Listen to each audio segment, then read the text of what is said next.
Picture this. A man sits in his car on a Tuesday afternoon. The light turns green. The car ahead doesn't move. 1 second passes. 2, 3. His fingers tighten around the steering wheel. His jaw clenches. Heat rises through his chest like a tide of molten metal. 4 seconds. 5. The horn, that primal scream, erupts from his hand.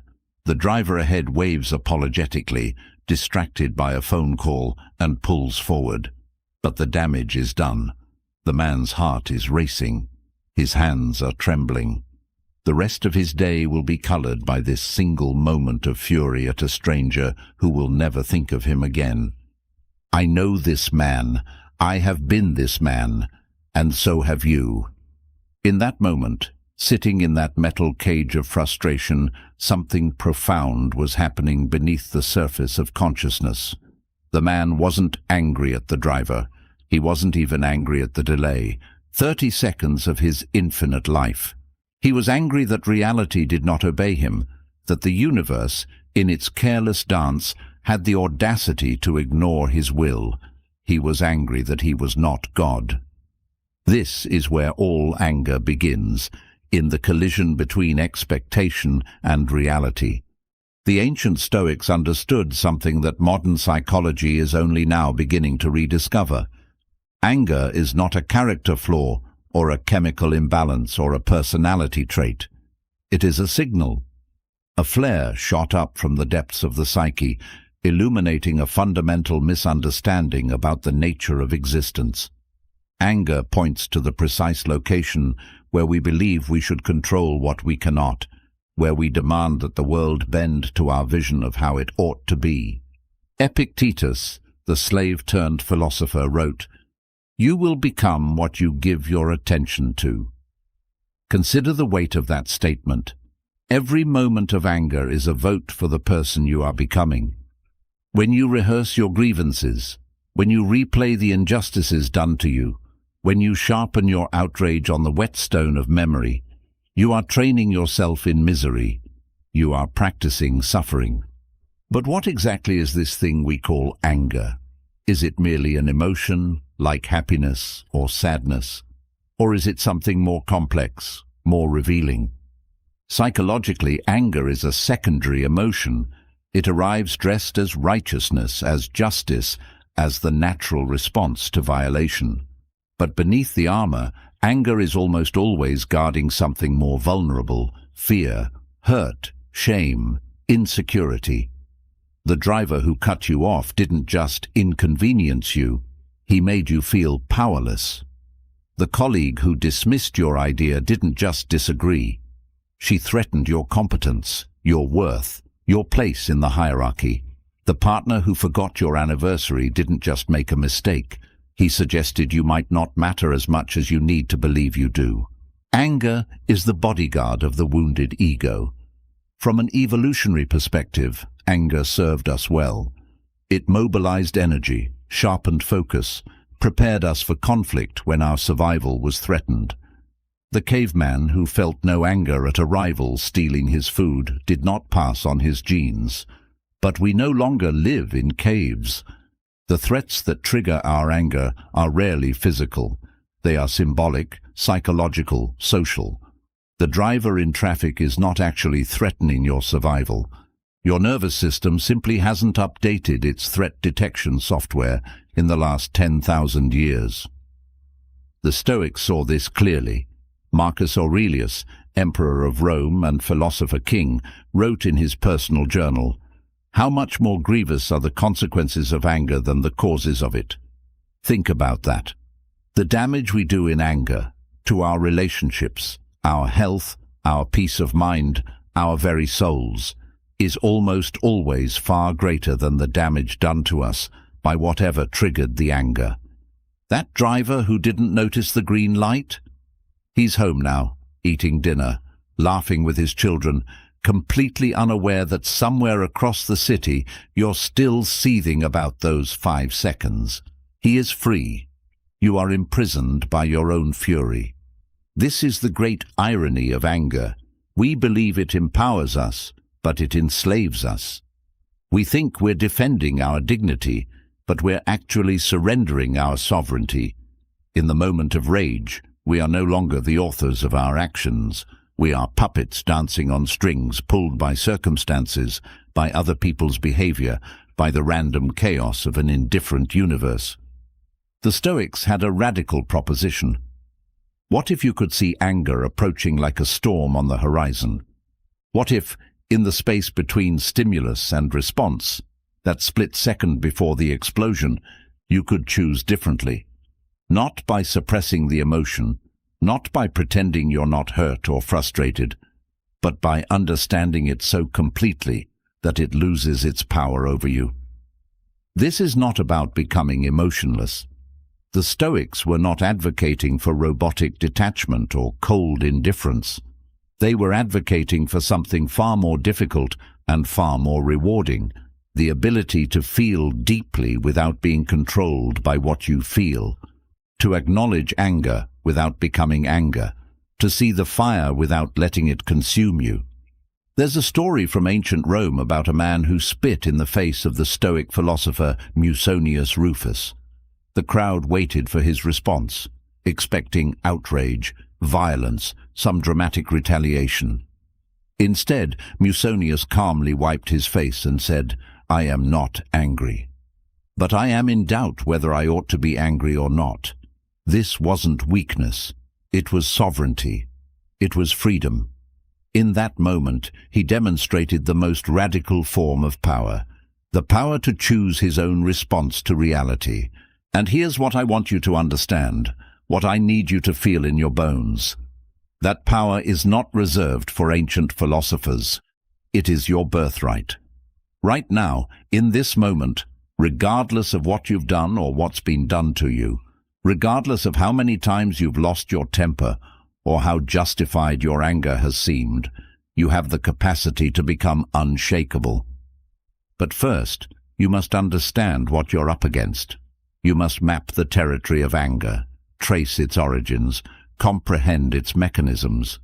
You must learn to see it not as your enemy, but as your teacher. Because in every moment of anger lies a question: what am I truly defending? And is it worth the cost of my peace?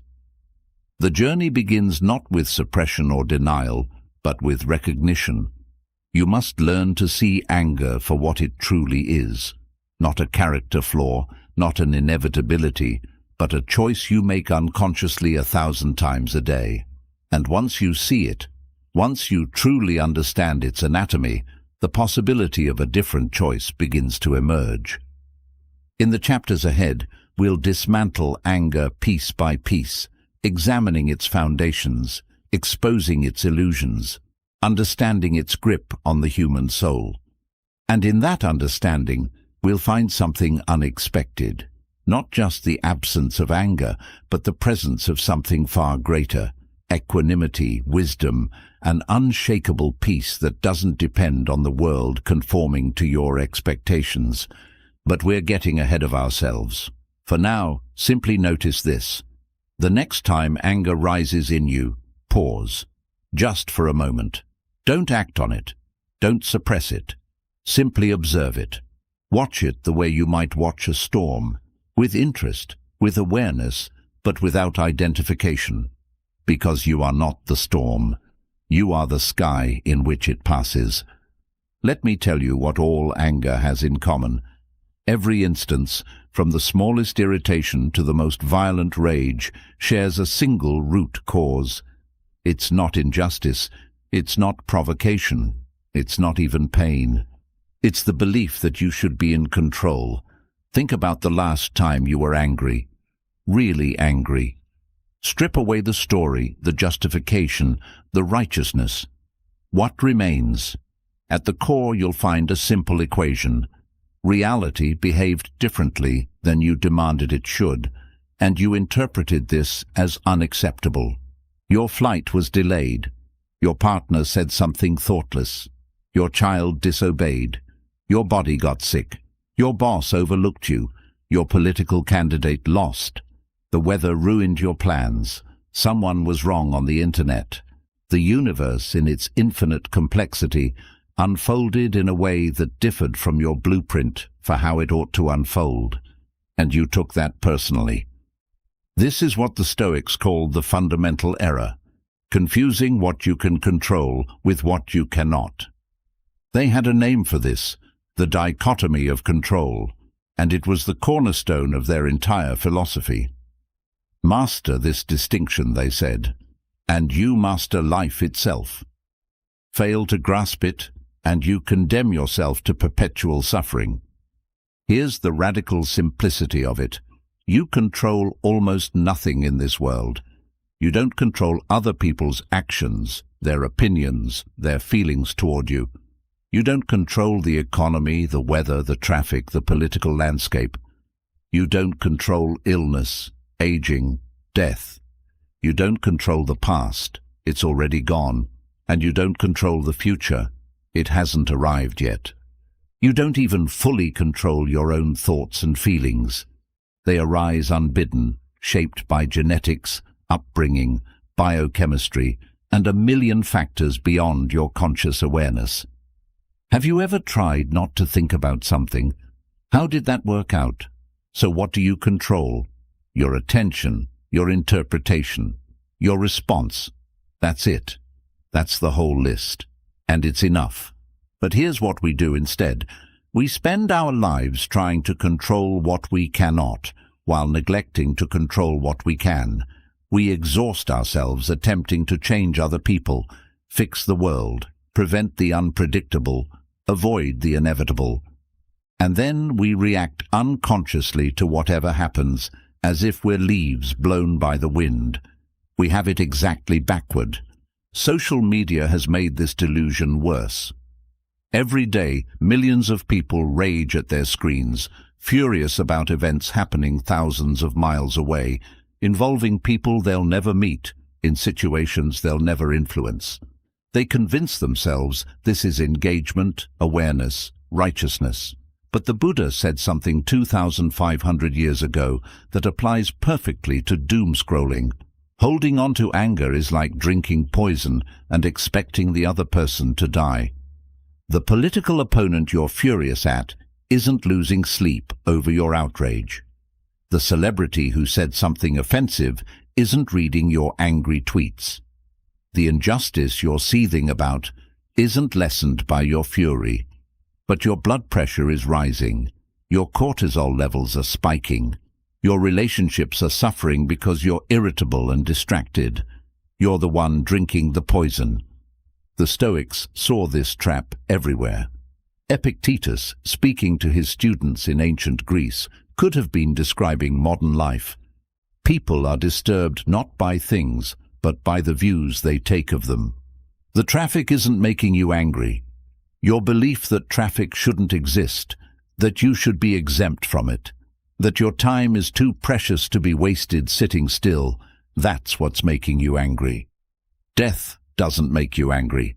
Your belief that death is wrong, premature, unfair, that you or your loved one should somehow be exempted from the universal law, that's what makes you angry. The universe isn't obligated to make sense to you. Reality isn't consulting your opinion on how it should unfold.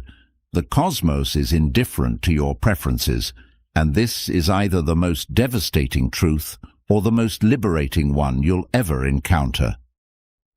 Here's the liberation.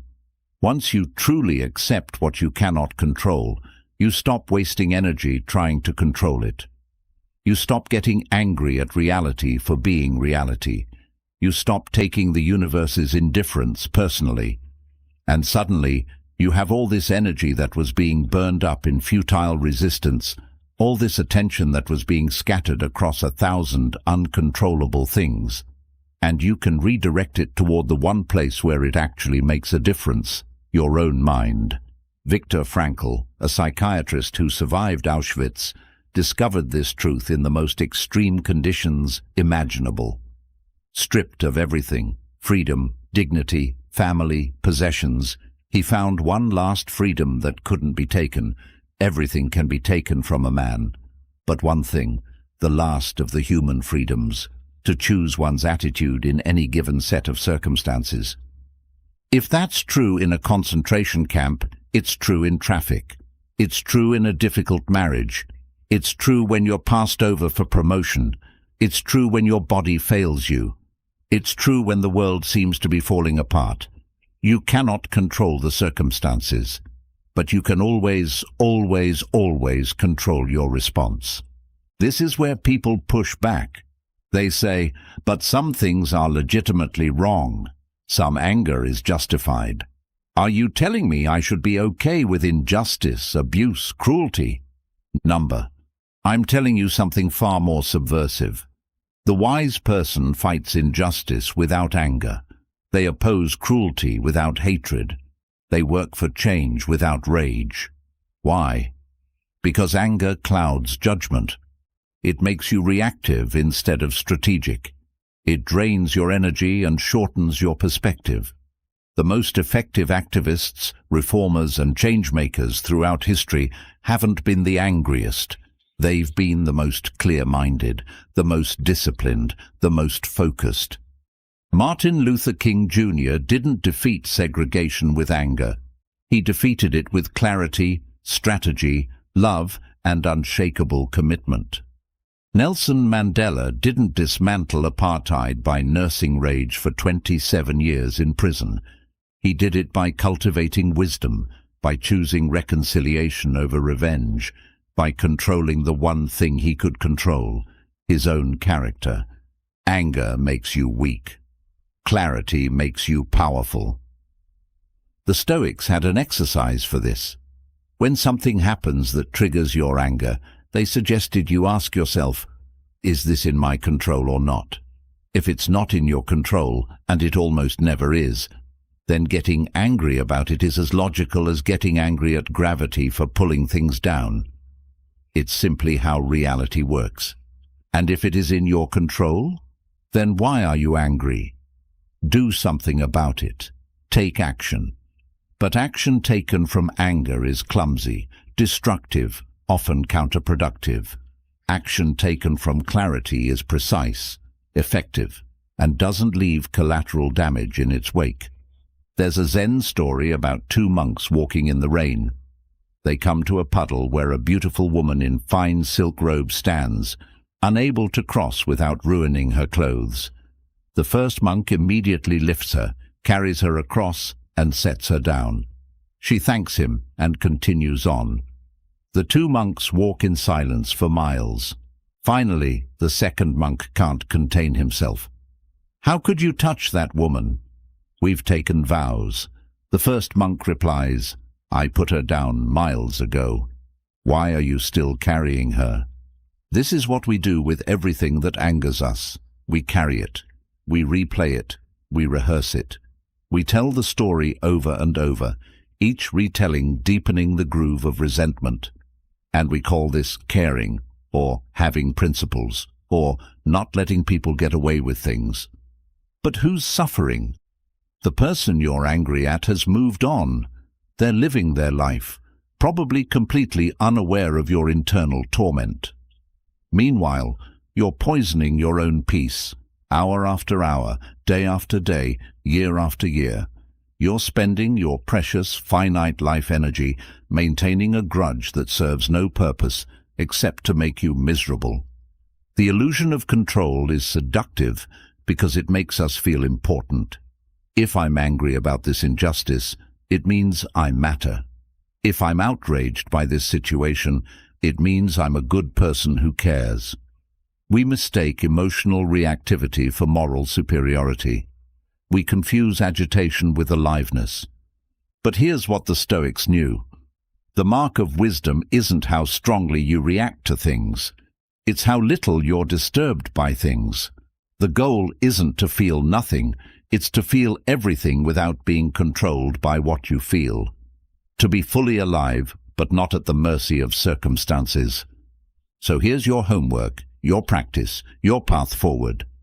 For the next week, whenever you feel anger rising, pause and ask yourself, is this in my control? Not, could I influence it if I tried hard enough?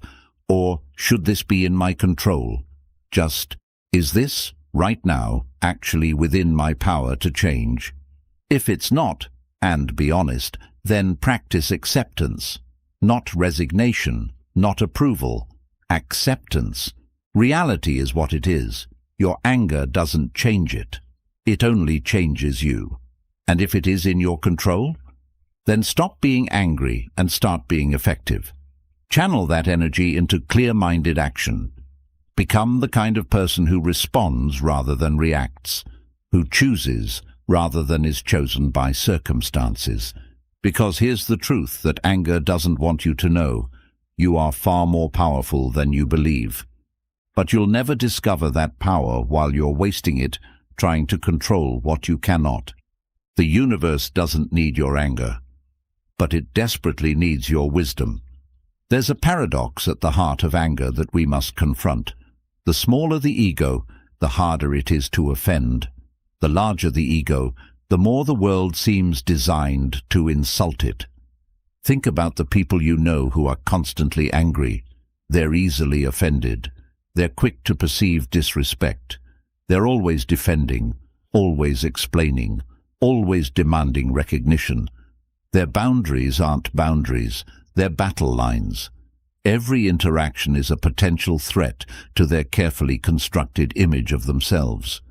Now think about the people you know who are genuinely at peace. They can be criticized without crumbling. They can be ignored without feeling diminished. They can be wrong without feeling destroyed. It's not that they don't have dignity. They have something deeper than dignity. They have a sense of self that doesn't require constant validation from the external world. The difference isn't in circumstance, it's in the size and fragility of the ego. Anger, at its deepest level, is the ego's cry against reality. It's the small, frightened self screaming, "I matter, I'm right, I deserve, I should." It's the voice that cannot tolerate being overlooked, contradicted, delayed, denied, or made to feel small. And because the world is vast and indifferent and full of other egos equally convinced of their own importance, the egocentric person is doomed to perpetual outrage. The existentialists understood this differently than the Stoics, but they arrived at a similar conclusion. Jean-Paul Sartre wrote, "Hell is other people." But he didn't mean that other people are inherently terrible. He meant that we imprison ourselves by caring too much about how others perceive us, by constructing our identity from their judgments, by making their approval the foundation of our self-worth. When you do that, you give them the power to anger you. Every slight becomes an existential threat. Every criticism becomes an attack on your very being.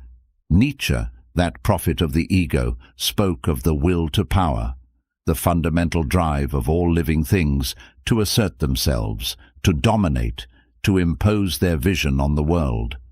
He celebrated this drive, saw it as life itself. But the Stoics would have seen it as the root of suffering, because the will to power inevitably collides with reality's unwillingness to submit. And that collision generates endless anger. The Stoic response was radical. Surrender the will to power, not through weakness, but through wisdom. Accept that you're not the center of the universe. Embrace your place in the cosmic order, significant but not supreme. Let go of the need to be right, to be recognized, to have the world acknowledge your importance. And in that surrender, discover a power that no one can take from you, the power of not needing power. Marcus Aurelius, the most powerful man in the world, wrote to himself, "You have power over your mind, not outside events. Realize this, and you will find strength." The Emperor of Rome, commanding legions, controlling an empire that stretched from Britain to Mesopotamia. And his wisdom was about letting go of control, about recognizing the limits of power, about finding strength in acceptance rather than domination. This is the prison of the ego. It demands that the world reflect back the image we have of ourselves. When our partner doesn't appreciate us enough, when our boss doesn't recognize our brilliance, when strangers don't treat us with the deference we believe we deserve, the ego sounds the alarm. It interprets these situations not as neutral events, but as attacks, violations, injustices that must be corrected through anger. But here's the twist. The anger doesn't correct anything. It just makes us smaller. Every time we rage, we prove how fragile we are. Every time we're offended, we demonstrate how much we depend on external validation. The most powerful statement you can make is, "Your opinion of me is none of my business." There's a teaching story from ancient China about a master and his student. The student asks, "Master, how do I become free from the opinions of others?" The master picks up 2 buckets, one filled with dirty water, one with clean. He says, "Carry these through the village. When people praise you, pour a little dirty water into the clean bucket. When they insult you, pour a little clean water into the dirty bucket." The student is confused. "But master, that will ruin the clean water and waste the effort of cleaning the dirty water." The master smiles. Exactly. Their praise and their criticism are equally irrelevant to who you truly are. Only your own character matters. When a teacher in ancient Athens was publicly mocked and ridiculed by a student, his colleagues waited for his response. Surely he would defend himself, retaliate, assert his authority. Instead, he simply continued his lesson. Later, asked why he didn't respond, he said, "When a dog barks at you, do you bark back?" This isn't about tolerating abuse or accepting mistreatment. It's about refusing to let your peace of mind be held hostage by every person who crosses your path. It's about building a sense of self so solid that it doesn't need to be defended. The strongest man, as the Stoics said, is the one who conquers himself, not the one who defeats others. Consider what happens when you're criticized. If the criticism is false, why would you be angry? They're simply mistaken. If the criticism is true, why would you be angry? They're helping you see something you needed to see. Either way, anger serves no purpose except to protect an ego that doesn't want to admit fallibility. Epictetus taught this to his students with brutal honesty. If someone criticizes you, and they're right, correct the fault. If they're wrong, laugh at their foolishness, but internally, never externally. If you laugh externally, you reveal that you still care about their opinion. Even the act of defending yourself, he suggested, gives their words more power than they deserve. The ego wants to make everything personal. You're late because you're disrespectful. You forgot my birthday because you don't love me. You disagreed with me because you think I'm stupid. The ego narrates every event as a story about itself, usually as a story of being wronged, diminished, or threatened. But what if none of it is about you? What if people are just living their lives, dealing with their own fears and insecurities and pressures, and you're just one character in a drama where you're not the protagonist? What if the driver who cut you off was rushing to the hospital? What if your partner's thoughtless comment came from exhaustion, not malice? What if your boss's oversight was about their own distraction, not your lack of worth? When you make everything about you, you become a target for everything. When you realize very little is actually about you, you become untouchable. Here's a practice the Stoics used. When someone insults you or treats you poorly, instead of getting angry, get curious. What pain are they in? What fear is driving them? What insecurity are they defending? Suddenly, instead of an enemy to be defeated, you see a fellow human struggling with their own demons. Anger transforms into compassion. Offense transforms into understanding. This doesn't mean you become a doormat. It means you become sovereign. You set boundaries not from anger, but from clarity. You respond to mistreatment, not with rage, but with decisive action. You protect yourself without becoming small, without surrendering your peace to someone else's dysfunction. The prison of the ego has no walls. It's entirely self-constructed. You built it, stone by stone, every time you decided your worth depended on external validation. Every time you chose to be offended rather than indifferent. Every time you let someone else's judgment determine your emotional state. And here's the beautiful truth. Because you built it, you can dismantle it. Not all at once, not overnight, but brick by brick, choice by choice, moment by moment. Every time you choose not to take something personally, you remove a brick. Every time you let a criticism pass without defending, you knock down a wall. Every time you refuse to let your peace be disturbed by someone's opinion, you expand your freedom. The Stoics called this apatheia, not apathy, but freedom from passion, from being tossed around by emotional reactions to external events. It's the calm that comes from knowing who you are, independent of what the world says about you. It's the strength that comes from not needing the world to validate you. And it begins with recognizing that the ego, that small, frightened, constantly offended part of you, is not who you really are. It's a construct, a story you've been telling, a role you've been playing, and you can step out of that role anytime you choose. The question is, are you ready to be free, or is the prison so familiar that you've mistaken it for home? Let's get something straight. Anger isn't just a philosophical problem. It's biological, neurochemical, as real as hunger or thirst or pain. And understanding this, really understanding the machinery of rage, gives you power over it. When something triggers your anger, here's what happens in the 3 pounds of tissue between your ears. Your amygdala, that ancient alarm system buried deep in your brain, perceives a threat. Not a saber-toothed tiger, those are gone, but a threat nonetheless. Disrespect, injustice, delay, contradiction. The amygdala doesn't distinguish between physical danger and social threat. It just screams, "Danger! Respond now." Instantly, your hypothalamus activates your sympathetic nervous system. Adrenaline floods your bloodstream. Your heart rate spikes, sometimes by 50 beats per minute or more.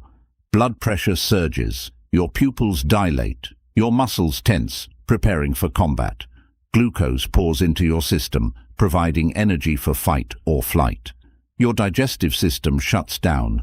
Who needs to digest food when there's a battle to fight? Cortisol, the stress hormone, follows the adrenaline. It keeps you alert, vigilant, ready. But it also suppresses your immune system, impairs your memory formation, and if it stays elevated, damages your hippocampus, the part of your brain responsible for learning and memory. Chronic anger literally shrinks your brain. Meanwhile, your prefrontal cortex, the newest, most sophisticated part of your brain, the part that makes you human, that allows for reasoning, planning, moral judgment, goes partially offline. Blood flow decreases to this region because your body assumes you need your primitive survival circuits more than your philosophical reasoning. Your IQ effectively drops. Your time horizon shortens. Your ability to see nuance evaporates. This is why people say and do things when angry that they later regret. It's not metaphorical.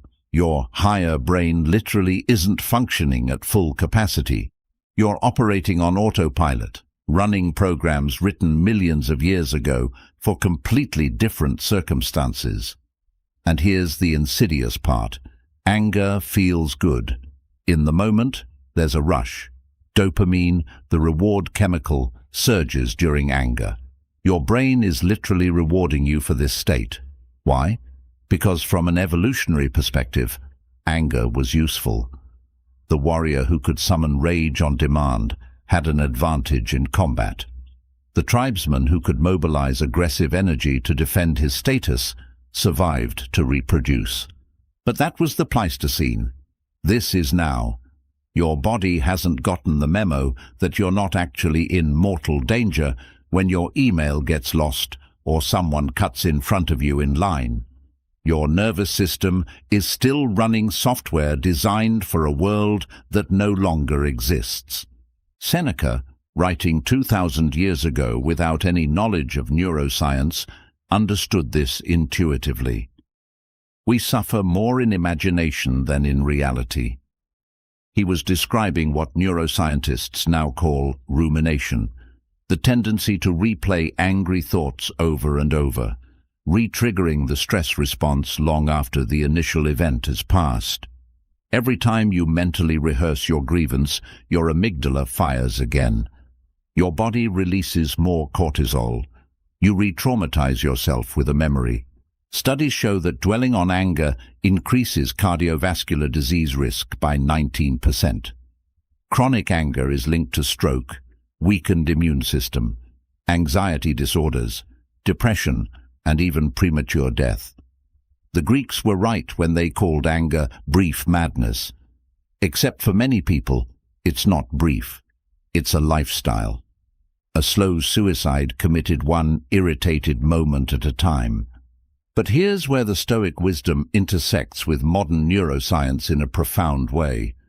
You can rewire this. Neuroplasticity, the brain's ability to form new neural pathways, means you're not stuck with your current anger patterns. Every time you choose differently, every time you pause between stimulus and response, you're literally building new circuits in your brain. The key is the gap, the space between the trigger and your response. That's where your power lives. Think of your anger response as a well-worn path through a forest. You've walked it so many times, it's become automatic. Someone disrespects you, and your feet just automatically follow that path to anger. But every time you pause, every time you choose a different response, you're starting to beat down a new path. At first, it's hard. The old path is so clear, so easy. The new path is overgrown, uncertain. But keep taking it. Keep choosing differently. Eventually, the new path becomes the easy one, and the old path grows over with disuse. The ancient Stoics didn't know about neural pathways, but they understood the principle. They prescribed daily practice, constant vigilance, repeated exercises. They knew that philosophy wasn't theory, it was training. Marcus Aurelius began each day with a meditation on potential frustrations. Today I will meet interfering, ungrateful, violent, treacherous, envious, and antisocial people. Why? So he wouldn't be surprised, so his amygdala wouldn't interpret normal human behavior as a shocking threat. He was literally preconditioning his nervous system for reality. Modern psychology calls this cognitive rehearsal or stress inoculation. The military uses it, athletes use it, therapists use it. You visualize the challenging situation beforehand, practice your response. So when it happens, your brain has a blueprint other than automatic anger. There's another crucial insight from neuroscience. The mind-body connection isn't one-directional. Yes, your thoughts affect your physiology, but your physiology also affects your thoughts. When your heart is racing, your breathing is shallow, your muscles are tense, your brain receives those signals and interprets them as, I must be in danger. The body's state reinforces the mind's state in a feedback loop. This is why the Stoic practice of the pause is so powerful. Taking a deep breath isn't just calming, it's communicating with your nervous system. Slow, deliberate breathing activates your parasympathetic nervous system, the rest and digest mode. It signals to your brain, we're safe. We can think clearly. Heart rate drops. Blood pressure decreases. The prefrontal cortex comes back online. Suddenly, you have access to wisdom again. The Stoics had a metaphor for this. Fire cannot be fought with fire. You cannot defeat anger with more anger, rage with more rage. You can only transform it with understanding, with patience, with the cool water of awareness. Neuroscience confirms this. Trying to suppress anger makes it stronger. It's called ironic process theory. What you resist persists. But observing anger, understanding it, making space for it without acting on it, that breaks its power. Think of anger as energy. It's not good or bad. It's just energy. The question is, what will you do with it? You can let it explode outward in destruction. You can turn it inward in depression and self-harm, or you can transmute it, channel it into something constructive. The civil rights activists channeled justified anger into organized resistance. Artists channel anger into creation. Entrepreneurs channel frustration into innovation. The Stoics would say, use your anger as fuel for virtue. Let it show you where you need to develop patience, understanding, acceptance. Every moment of anger is a teacher pointing to a lesson you need to learn. Usually the lesson is about control, about letting go of trying to control what you cannot, and taking responsibility for controlling what you can. Here's a practice rooted in both Stoic philosophy and modern neuroscience. When you feel anger rising, do this. Pause. Literally stop whatever you're doing. Name it. Say to yourself, this is anger. This is adrenaline. This is my amygdala activating. Breathe. 6 seconds in, hold for 2, 6 seconds out. Repeat 3 times. Observe. Where do you feel it in your body? Chest? Shoulders? Jaw? Just notice without judgment. Choose. Now, with your prefrontal cortex coming back online, ask, what would wisdom do here? What response aligns with the person I want to be? This isn't suppression. It's not denial. It's sovereignty. It's the gap between stimulus and response that Viktor Frankl talked about, the space where your freedom lives. And neuroscience tells us that the more you practice this, the more automatic it becomes. The gap gets wider. Your window of tolerance expands. You become genuinely harder to anger, not through force of will, but through rewiring your brain. The biology of rage is real, but it's not destiny. You are not your amygdala. You are not your cortisol levels. You are the awareness that can observe these processes, understand them, and gradually reshape them. The Stoics had a word for this, hegemonikon, the ruling faculty, the part of you that stands above the chaos, that watches the storm without being the storm. Neuroscience might call it metacognition or mindful awareness. The words are different, but they point to the same reality. There is something in you that is larger than your anger, wiser than your rage, more powerful than your automatic reactions, and that something is waiting for you to claim it, waiting for you to stop identifying with every emotion that floods your system and instead recognize yourself as the space in which emotions arise and pass away. The biology of rage is a fire, but fire cannot burn without fuel, and you control the fuel. You decide, moment by moment, thought by thought, whether to feed the flames or let them starve. What will you choose? We've journeyed through the landscape of anger, its origins, its illusions, its prisons, its biology. Now we arrive at the most crucial moment, the fork in the road, the split second between stimulus and response, the instant where your freedom lives. Every single moment of potential anger contains this fork. Most people never see it. The trigger arrives, and they're already exploding, already defending, already drowning in the familiar flood of rage. The fork was there, but they blew past it at 100 miles an hour, never knowing they had a choice. But you're different now. You've seen anger for what it is. You understand its machinery. You recognize its tricks. And now, armed with awareness, you can learn to find that fork, to pause in that crucial moment, to choose. This is what the Stoics called prohairesis, The faculty of choice, the power to choose how you respond to any situation. It's the one thing that's entirely yours, that can never be taken from you. As Epictetus said, no one can make you angry without your consent. The event is neutral. Your interpretation makes it good or bad. Your response makes you free or enslaved. But let's be practical. How do you actually find this moment of choice when anger is surging through your body, when your heart is pounding, when every cell is screaming for reaction? First, you train before the battle, not during. A soldier doesn't learn to fight in the middle of combat.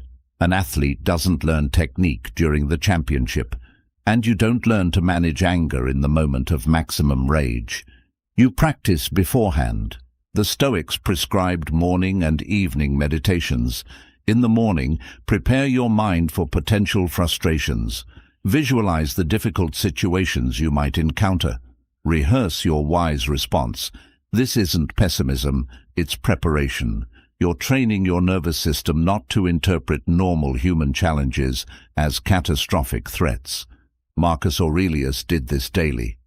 When you wake up in the morning, tell yourself, the people I deal with today will be meddling, ungrateful, arrogant, dishonest, jealous, and surly. They are like this because they can't tell good from evil.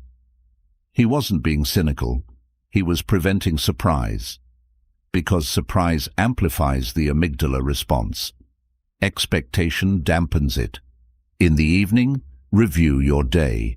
Where did you succeed? Where did you fail? Not with judgment, but with curiosity.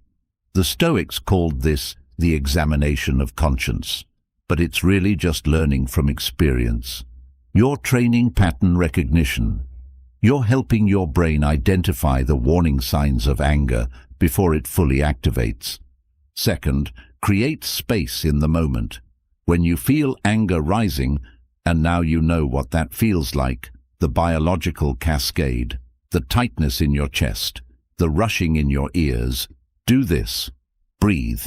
Not shallow panic breathing, not the rapid breathing of rage, deep, deliberate, diaphragmatic breathing, the kind that signals to your parasympathetic nervous system, we're safe, we can think.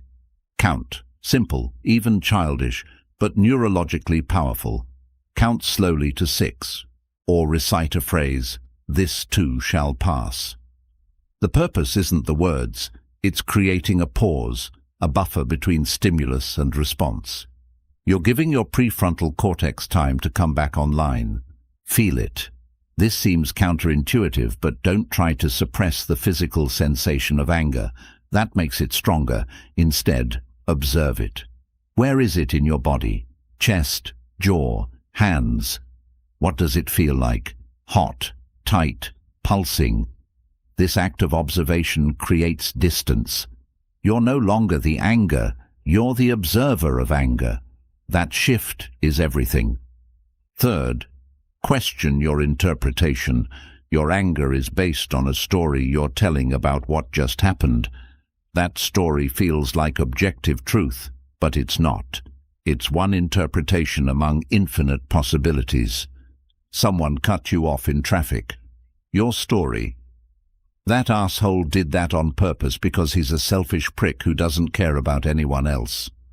Alternative story. That person is distracted because they just got devastating news and they didn't even see me.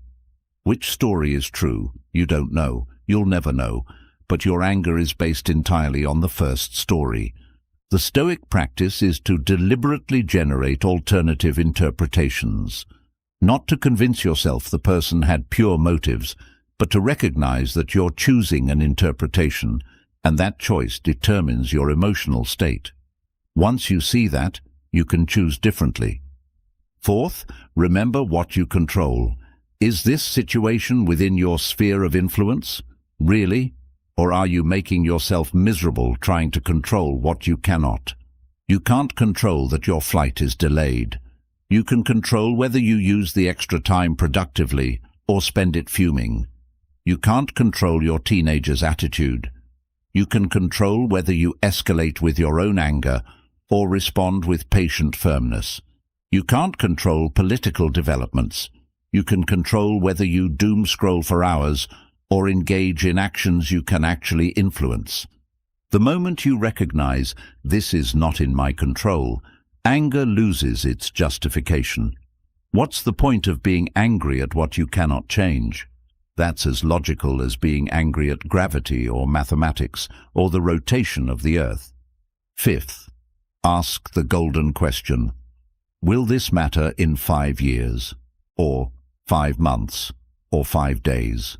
Sometimes even 5 minutes. Almost nothing that triggers your anger will matter in 5 years.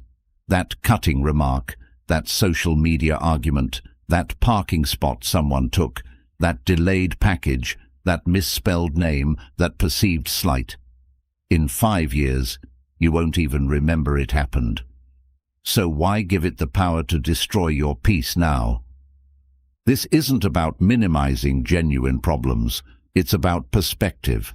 It's about saving your anger, that precious, depleting resource, for things that actually matter, and being honest about how few things actually matter in the grand scheme of your finite life. The Stoics practiced this constantly. They meditated on death, not morbidly, but as a way to clarify values. Memento mori. Remember, you will die. It sounds dark, but it's actually liberating. When you truly absorb that your time here is limited, that every moment spent in anger is a moment you'll never get back, that the people you're angry at will someday be gone and you'll wish you'd spent your time together differently, suddenly most anger seems absurd. Marcus Aurelius wrote, "You could leave life right now. Let that determine what you do and say and think." He was emperor of Rome. He could have been angry about everything: the incompetence of senators, the rebellion of provinces, the betrayal of supposed allies. Instead, he chose to spend his limited time cultivating wisdom. He chose to be unshakable. Now, here's what this practice leads to over time. The gap gets wider. The choice becomes clearer. The pause becomes automatic. You start to notice anger approaching like a distant storm, and you have time to prepare, to choose your response, to maintain your sovereignty. You don't stop feeling anger. That's not the goal, and it's not desirable. Anger carries information. It tells you your boundaries were crossed, your values were challenged, that something needs attention, but you stop being controlled by anger. You stop identifying with it. You stop believing its story that you must react right now or terrible things will happen. Instead, you feel the anger, understand its message, and choose your response wisely. Sometimes that response is assertive action. Sometimes it's patient explanation. Sometimes it's walking away. Sometimes it's forgiveness. But it's always a choice, your choice, not an automatic reaction. This is what the Stoics meant by becoming unshakable. Not that you're cold or indifferent or inhuman, but that you're anchored in something deeper than circumstances.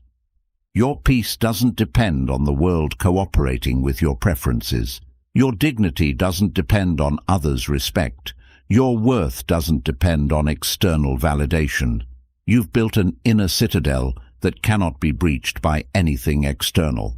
Epictetus, who was born a slave and spent his early life in chains, understood this better than anyone. Freedom is the only worthy goal in life. It is won by disregarding things that lie beyond our control. His body was enslaved. His mind was free. He was more sovereign than the emperor who owned him. And that sovereignty, that freedom, that unshakable peace, it's available to you, right now, not someday when you've mastered yourself, not after years of practice, now, in this moment, in the gap between what happens and how you respond. The moment of choice is always here.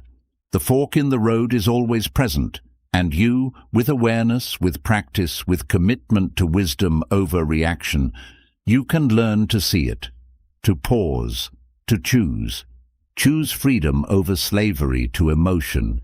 Choose wisdom over automatic reaction. Choose peace over the false satisfaction of rage. Choose to become, moment by moment, choice by choice, the person you were meant to be, not a puppet of circumstances, but a sovereign being navigating life with grace and clarity. This is not the end of anger. This is the beginning of freedom. And the journey continues, deeper, richer, more transformative, in the chapters ahead. But first, you must practice, not tomorrow, not when it's convenient, now. The next time something irritates you, and it will be soon, remember this moment, remember the fork, remember you have a choice, and make it. There's a philosophy born not in ivory towers, but in catastrophe, not conceived in comfort, but forged in fire. And it begins with a shipwreck. Around 300 BCE, a merchant named Zeno of Citium watched his fortune sink beneath the Mediterranean waves. Everything he owned, his cargo, his wealth, his carefully constructed life, dissolved into the depths. Washed ashore in Athens with nothing, he wandered into a bookshop and picked up a text about Socrates. Something in those ancient words ignited a flame. He sought out the philosophers of Athens, sitting at their feet, listening, learning, transforming his catastrophe into clarity. Eventually, Zeno began teaching in the Stoa Poikile, the painted porch, a public colonnade in the agora where anyone could gather, rich and poor, slave and citizen. His students became known as Stoics, people of the porch, and what they learned there would echo through millennia, surviving the fall of empires, offering solace to slaves and emperors alike because it addressed the fundamental human condition, how to maintain your peace when the world refuses to cooperate. The Stoic insight was radical in its simplicity. External circumstances don't determine your inner state. You do. Happiness isn't found in getting what you want. It's found in wanting what you have, in aligning your will with reality, rather than demanding reality align with your will. Virtue, wisdom, justice, courage, temperance is the only true good. Everything else is indifferent, preferred perhaps, but not necessary for your flourishing. Consider who the Stoics were. Not theorists safe in academia, but people tested by existence itself. Seneca, born into wealth and power, advisor to emperors, one of the richest men in Rome. But wealth couldn't protect him from Nero's paranoia. He watched the emperor descend into madness, killing senators, burning the city, destroying lives on whim.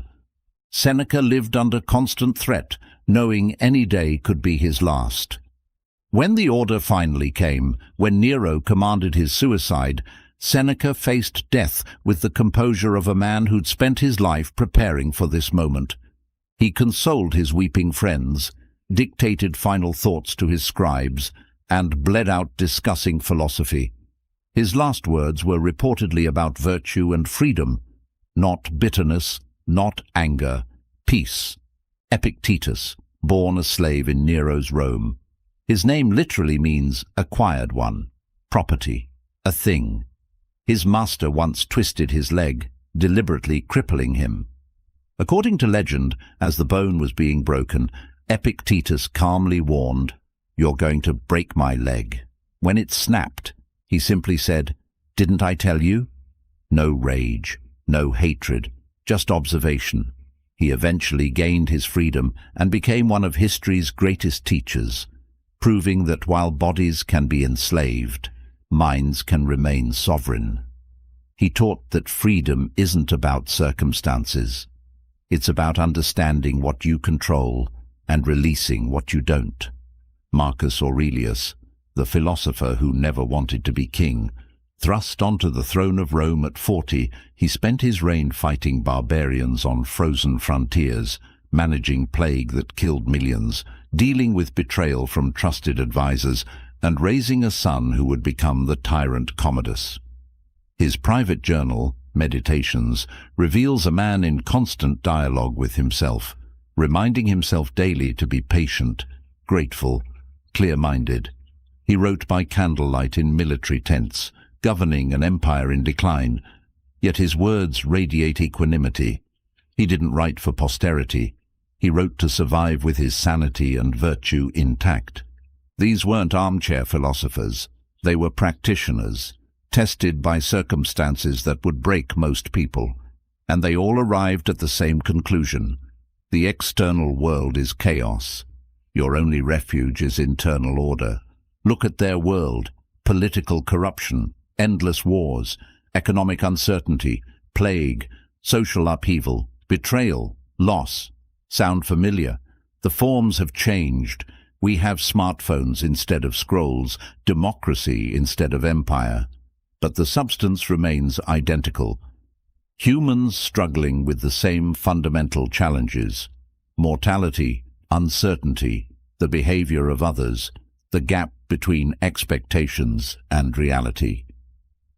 The Stoics would look at our modern anxiety and recognize it immediately. We rage at traffic as they raged at slow ships. We're addicted to social media as they were obsessed with public reputation. We fear economic collapse as they feared barbarian invasions.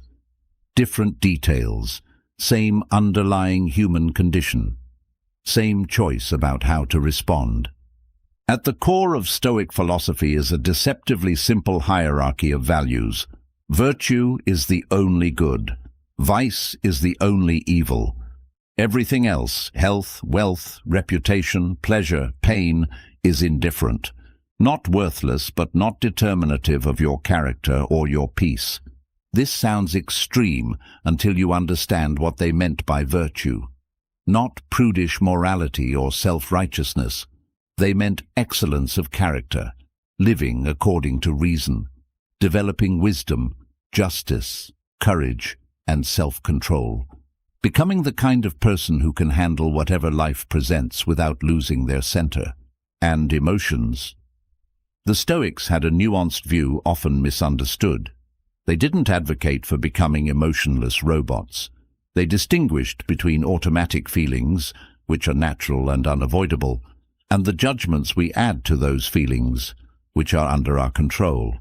You can't stop the initial flash of anger when someone cuts you off, but you can stop yourself from nurturing that anger, from building a narrative around it, from letting it control your next hour or day or year.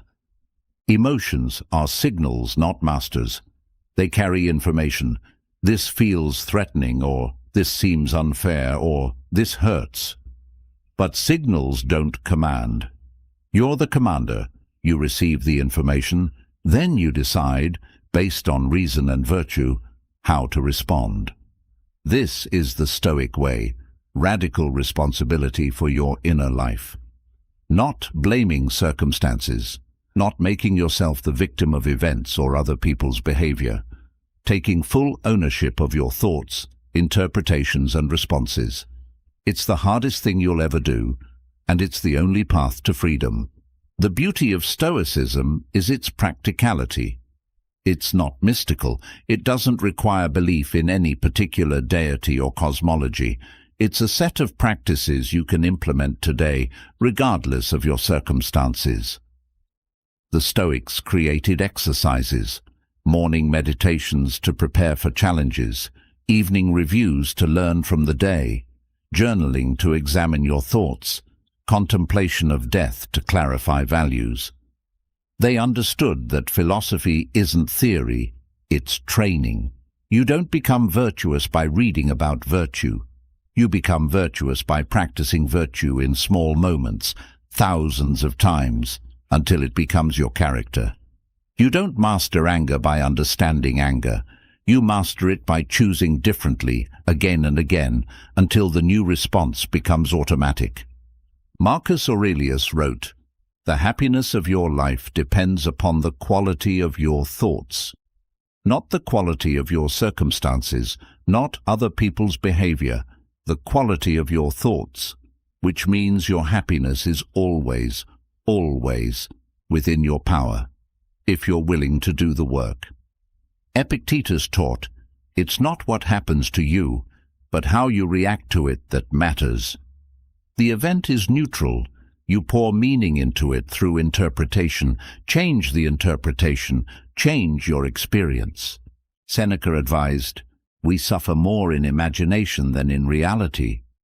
Most of your pain isn't from what's happening now. It's from what you fear might happen, or what you're still angry about from the past, both of which exist only in your mind. This is the Stoic way. It's not easy. It requires constant vigilance. It demands you give up comfortable victimhood and convenient blame. It asks you to see clearly that you're responsible for your own peace, and no one is coming to save you from your own mind. But here's what it offers. Genuine freedom. Not freedom from challenges, but freedom in how you meet them. Not freedom from anger, but freedom from being enslaved by anger. Not a life without pain, but a life where pain doesn't destroy your character or your peace. The Stoics lived this, in shipwrecks and slavery, in palaces and prisons, in plague and war. They proved it works, not because they were superhuman, but because they understood something profound. The quality of your life is determined not by what happens, but by who you become in response to what happens. And who you become is always, always, always your choice. This is the foundation, the ancient wisdom meeting you where you are. Now the question is, are you ready to look into the Stoic mirror and see not who you've been, but who you have the power to become? Let me tell you about two men standing in the same coffee shop on the same Tuesday morning, same barista, same mistake, radically different universes. The barista hands the first man the wrong drink. He ordered a large black coffee. He received a medium latte. His face flushes. His jaw tightens. Are you kidding me? His voice carries across the shop. This is the third time this month. Do you people not care? Is it really that hard to get a simple order right? He demands to speak to the manager. He posts on social media about terrible service.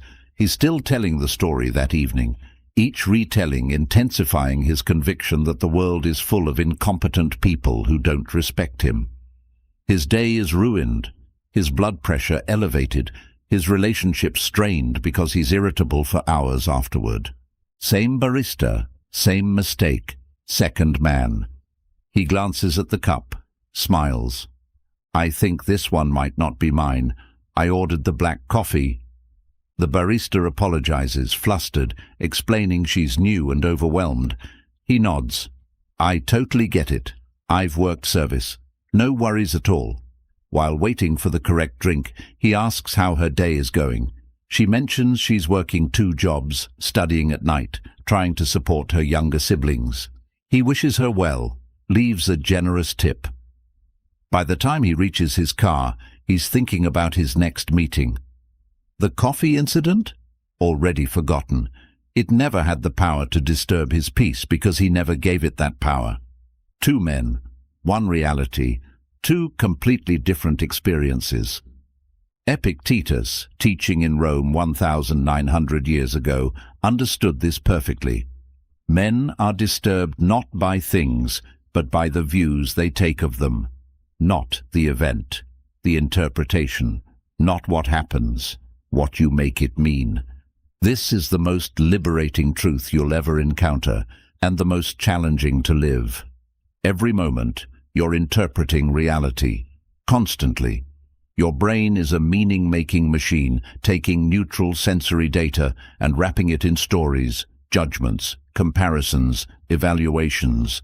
Most of this happens unconsciously, automatically, so fast you don't notice you're doing it.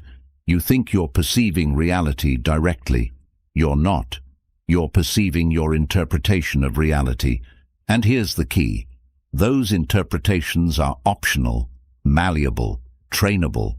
The traffic jam isn't making you angry. Your interpretation, this shouldn't be happening. My time is being wasted. These drivers are idiots. I don't deserve this. That's creating the anger. The traffic is just cars moving slowly. Neutral. You're adding the emotional charge through the story you tell about it. Your partner forgets your birthday. The fact, a date on a calendar wasn't remembered. Your interpretation, they don't love me. I'm not a priority. This is evidence I'm not valued. That interpretation creates the hurt, the anger, the resentment. But it's not the only possible interpretation. They're overwhelmed right now. Memory isn't love. I can communicate my needs without making this about my worth. Different story, different emotion, different outcome. Modern psychology calls this cognitive reframing, and it's the foundation of cognitive behavioral therapy, the most empirically validated treatment for depression, anxiety, and anger. The CBT model is essentially Stoicism repackaged. Your thoughts create your feelings drive your behaviors. Change the thought at the root, and everything downstream changes. But the Stoics went deeper. They didn't just say think positive. They said see clearly, distinguish between fact and interpretation, strip away the judgment, and see what's actually there. Then, if you must interpret, choose an interpretation that serves virtue and peace rather than ego and suffering. This is emotional alchemy. Taking the base metal of events and transmuting them through the crucible of perception into something entirely different. Consider this practice. Take any situation that made you angry recently. Write down what happened as pure fact with zero interpretation. Then write down all the interpretations you added. Watch how much of your anger came from the story, not the facts. Example. Fact. My boss didn't acknowledge my report in the meeting. Interpretations. He doesn't value my work. I'm being overlooked. He's going to promote someone else. I'm not respected here. This company doesn't appreciate dedication. I should quit. None of those interpretations are facts. They're stories. And here's the uncomfortable truth. You don't know if any of them are true. Your boss might have been distracted by a family crisis. Might have assumed everyone saw the report, so acknowledgement seemed redundant. Might have been planning to address it in a follow-up email. Might be awkward with public praise. You don't know. But you chose the interpretation that maximized your suffering. Why? Because ego prefers the narrative of victimhood. Because anger feels righteous. Because it's easier to blame than to consider alternatives. The Stoic reframe. My boss didn't mention my report. I don't know why. I can request feedback if I need it. His acknowledgement, while nice, isn't necessary for me to take pride in my work. My value isn't determined by his public comments. I can control the quality of my work, not his response to it. See the difference? Not delusional positivity, just refusal to catastrophize based on limited information. Here's another example, more personal. Fact. My father died without telling me he loved me. Interpretation 1.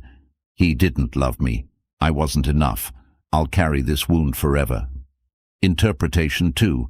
He came from a generation and culture where men didn't express emotion verbally. He showed love through provision, protection, presence. His inability to say the words doesn't negate the reality of the love. I can honor him by not requiring him to have been different than he was. Which interpretation serves your peace?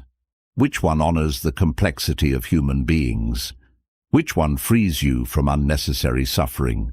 This isn't denial. It's not pretending painful things didn't happen. It's refusing to add optional suffering on top of the unavoidable pain that's already present. It's distinguishing between the arrow that hits you, unavoidable, and the arrows you shoot into yourself afterward, optional. The Stoics practiced this relentlessly. Marcus Aurelius, in his Meditations, constantly reframes potential frustrations. When you wake up in the morning, tell yourself, The people I deal with today will be meddling, ungrateful, arrogant, dishonest, jealous, and surly. Pessimistic, number, realistic. He's pre-framing, setting expectations, so he's not shocked by normal human behavior. Choose not to be harmed, and you won't feel harmed. Don't feel harmed, and you haven't been. He's reminding himself that harm to his character requires his cooperation. External events can't diminish virtue unless he responds without virtue. Everything is banal, fleeting, sordid, just as it was in the time of those we have buried. He's putting his troubles in cosmic perspective. Nothing is new. Nothing is permanent. Nothing is as important as it seems in the moment. This practice, this discipline of perception, requires brutal honesty. You must catch yourself in the act of interpretation. You must notice when you're adding unnecessary suffering. You must be willing to question stories that feel so true you've never questioned them. Most of us have cognitive distortions we're completely blind to. We always personalize, or catastrophize, or engage in black and white thinking, or mind reading. These distortions are invisible to us because they're our habitual lens. But they systematically create suffering where none is necessary. The practice is simple but not easy. When you feel anger, pause. Ask yourself, what interpretation am I making? Is it the only possible interpretation? Is it even probably true? What interpretation would a wise person make? What interpretation serves my peace while honoring reality? Do this consistently, and something remarkable happens. The gap between event and emotion widens. You start to notice you're choosing your experience, and once you see that, really see it, you can never fully unsee it. Perception is everything. Not because reality doesn't exist, but because your experience of reality is entirely mediated by perception. Two people can live the same life externally and have completely different internal experiences. The difference is the quality of their interpretations. The Stoics understood what neuroscience now confirms. You're not experiencing the world directly. You're experiencing your brain's model of the world, constructed from sensory input, filtered through beliefs, expectations, and past experiences. That model is editable, upgradable, trainable. You can learn to see more clearly, to interpret more wisely, to choose stories that serve your flourishing rather than your suffering. This is the Stoic mirror beginning to show you your power, the power to transform your experience by transforming your perception, not through delusion, through clarity, through seeing what's actually there and refusing to add what isn't, through distinguishing between the map and the territory, the interpretation and the fact, the story and the truth. Perception is everything, and perception is yours to shape. There's a concept so radical it seems impossible, so counterintuitive it feels like madness. Yet if you can embrace it, truly, deeply embrace it, it will end your anger more completely than any other practice. Amor fati, love of fate, not acceptance, not tolerance, not resignation, love. Passionate, wholehearted, unconditional love for everything that has happened, is happening, and will happen in your life. The phrase comes from Nietzsche, that wild prophet who declared God dead and man Superman, who celebrated power and will and becoming. Strange that such a Dionysian thinker would converge with the Stoics. But here, in Amor Fati, the existentialist and the Stoic find common ground. The ultimate freedom is to want what is, exactly as it is. Marcus Aurelius wrote, "A blazing fire makes flame and brightness out of everything that is thrown into it." Everything, not just the pleasant wood, not just the dry kindling, everything. Wet logs, trash, refuse. The fire transforms it all into warmth and light. This is what a wise person does with life. Every obstacle becomes fuel. Every setback becomes opportunity. Every hardship becomes teacher. But let's be honest, this sounds insane. Love your suffering? Love betrayal? Love loss? Love failure? How is that different from masochism? How is that not just another form of denial? It's not. Here's the distinction. Amor fati isn't claiming that bad things are actually good. It's not pretending suffering doesn't hurt. It's not cosmic optimism or spiritual bypass. It's something far more subtle and far more powerful. It's recognizing that what happened, happened. The past is immutable. The present is unfolding according to laws you don't control. And the future will arrive regardless of whether you accept it. So you have a choice. Resist reality and suffer, or embrace reality and transform. Consider this story, told in various forms across cultures for millennia. A farmer has one horse. It runs away. His neighbors gather.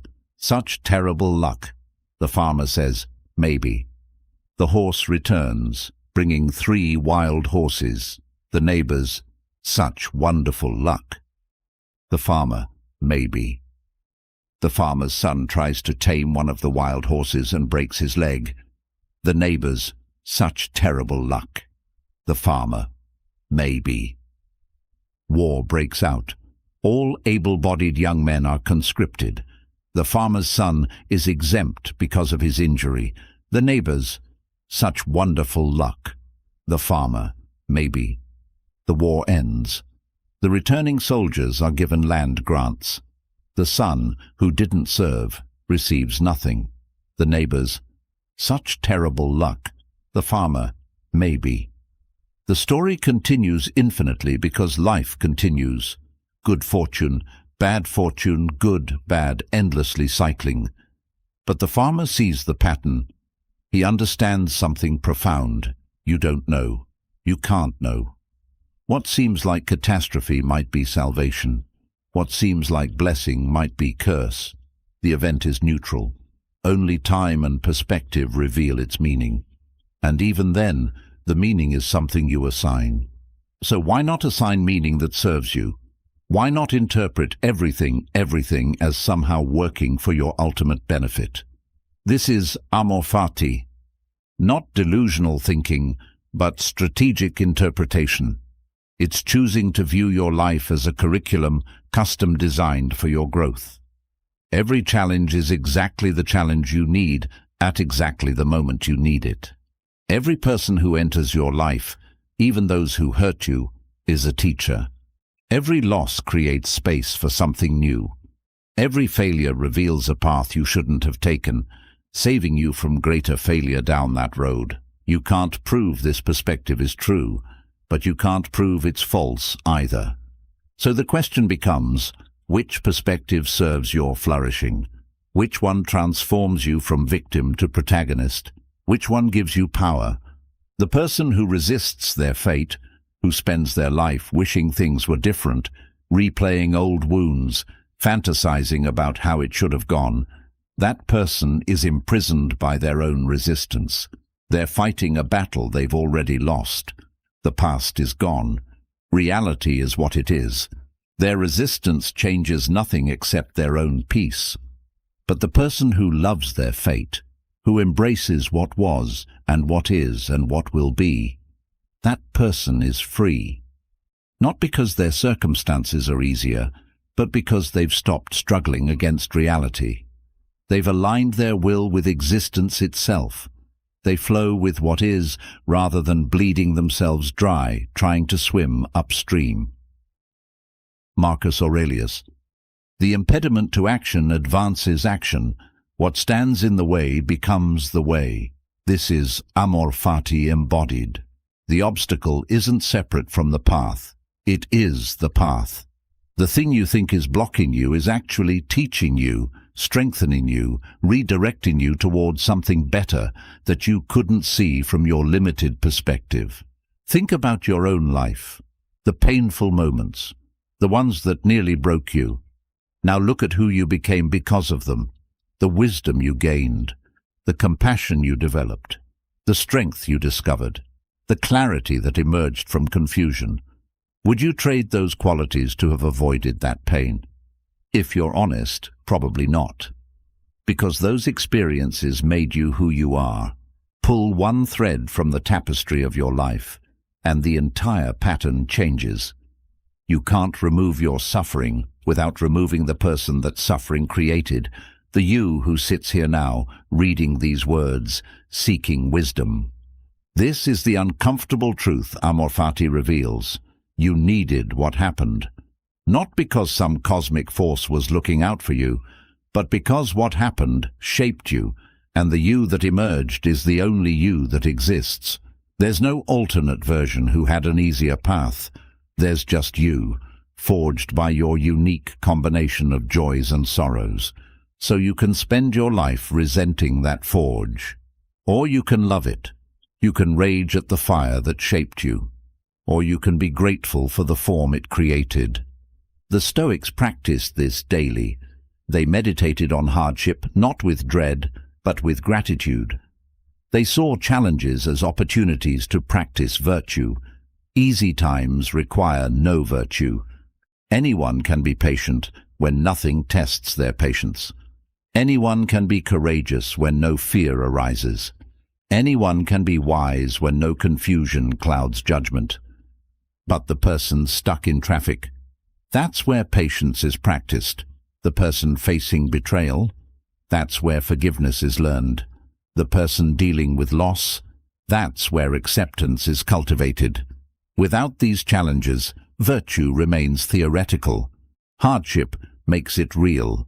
Seneca, facing exile, wrote that isolation taught him philosophy more deeply than any library could. Epictetus, crippled by torture, taught that his disability freed him from the vanity of physical perfection and forced him to develop his mind. Marcus Aurelius, managing an empire in chaos, wrote that leadership challenges revealed his character more clearly than any achievement. They weren't glad because suffering is good. They were glad because they learned to extract wisdom from everything. They developed the alchemical ability to transmute pain into growth, setback into setup, obstacle into opportunity. This is Amor Fati in practice. This happened. I cannot change that it happened, so I will find the gift in it. I will discover what it's teaching me. I will use it as fuel for my becoming. I will love it because it's part of my story, and my story is the only one I have. When someone betrays you, Amor Fati asks, what is this revealing? What boundary did I fail to maintain? What discernment do I need to develop? How can I emerge from this wiser and more careful without becoming bitter and closed? When you fail, Amor Fati asks, what was I supposed to learn here? Where was my approach flawed? How is this failure protecting me from a bigger failure down the road I can't yet see? When you lose something precious, Amor Fati asks, what space is this creating? What am I holding on to that needs to be released? How is this loss actually an invitation to something new I couldn't have embraced while still clinging to what was? This practice doesn't happen overnight. You won't love your fate instantly, but you can begin training toward it. You can start by accepting, then by finding meaning, then by feeling gratitude, and eventually genuinely loving it all, the dark and the light, the bitter and the sweet, the agony and the ecstasy, because it's yours. It's your life, the only one you get, and every moment of it, even the moments that hurt, is precious because it's finite. Nietzsche wrote, my formula for greatness in a human being is Amor Fati, that one wants nothing to be different, not forward, not backward, not in all eternity. This is freedom. This is power. This is the end of anger, because how can you be angry at a life you've learned to love? How can you rage at circumstances you've embraced as teachers? How can you resist reality when you've fallen in love with it exactly as it is? Amor Fati, love your fate, all of it, especially the parts that hurt, because those are the parts that made you wise. Every moment of your waking life, thoughts arise. Automatically, unbidden, thousands per day. Most of them you don't choose. They emerge from your unconscious, shaped by evolution, conditioning, chemistry, and a million factors beyond your awareness. But here's what changes everything. You don't have to believe them. This is the discipline of assent, the Stoic practice that transforms philosophy from theory into lived freedom. It's the recognition that there's a gap between a thought appearing and you endorsing that thought as true. And in that gap lives your sovereignty. The Stoics called it assent, the act of agreeing with, believing in, and acting upon a mental impression. An impression arises, that person disrespected me. That's automatic, unavoidable. Your brain's pattern-matching machinery doing what it does. But then comes the crucial moment. Do you assent? Do you say, yes, that's true and important? Or do you examine the impression and perhaps let it pass? That's one interpretation, but I don't know their intentions. Everything flows from that choice. Epictetus taught this systematically. He'd present scenarios. Someone insults you. Then he'd slow down the process. What actually happened? Sounds emerged from their mouth. Your ears detected pressure waves. Your brain interpreted those sounds as language, that language as insult, that insult as important. At each step you made a choice. At each step you could have chosen differently. But I was insulted, the student protests. That's objective fact. No, Epictetus would reply. Sounds were made. Everything else is interpretation requiring your assent. A wise person would interpret differently. Someone spoke words revealing their character. I can respond with virtue, demonstrating mine. See? Same event, different assent, completely different outcome. This isn't semantic game-playing. This is the mechanics of emotional freedom. Marcus Aurelius practiced this constantly. His meditations are essentially a record of him catching automatic thoughts and choosing whether to endorse them. You have power over your mind, not outside events. Realize this, and you will find strength. This is reminding himself that assent is his choice. Choose not to be harmed, and you won't feel harmed. This is refusing to assent to the interpretation, I've been harmed in a way that matters. Everything is banal, fleeting, sordid. This is preempting assent to thoughts that give temporary troubles lasting importance. Every entry is metacognition, thinking about thinking, observing his own mental processes, standing above the stream of consciousness and choosing which currents to follow and which to let flow past. Modern psychology has rediscovered this.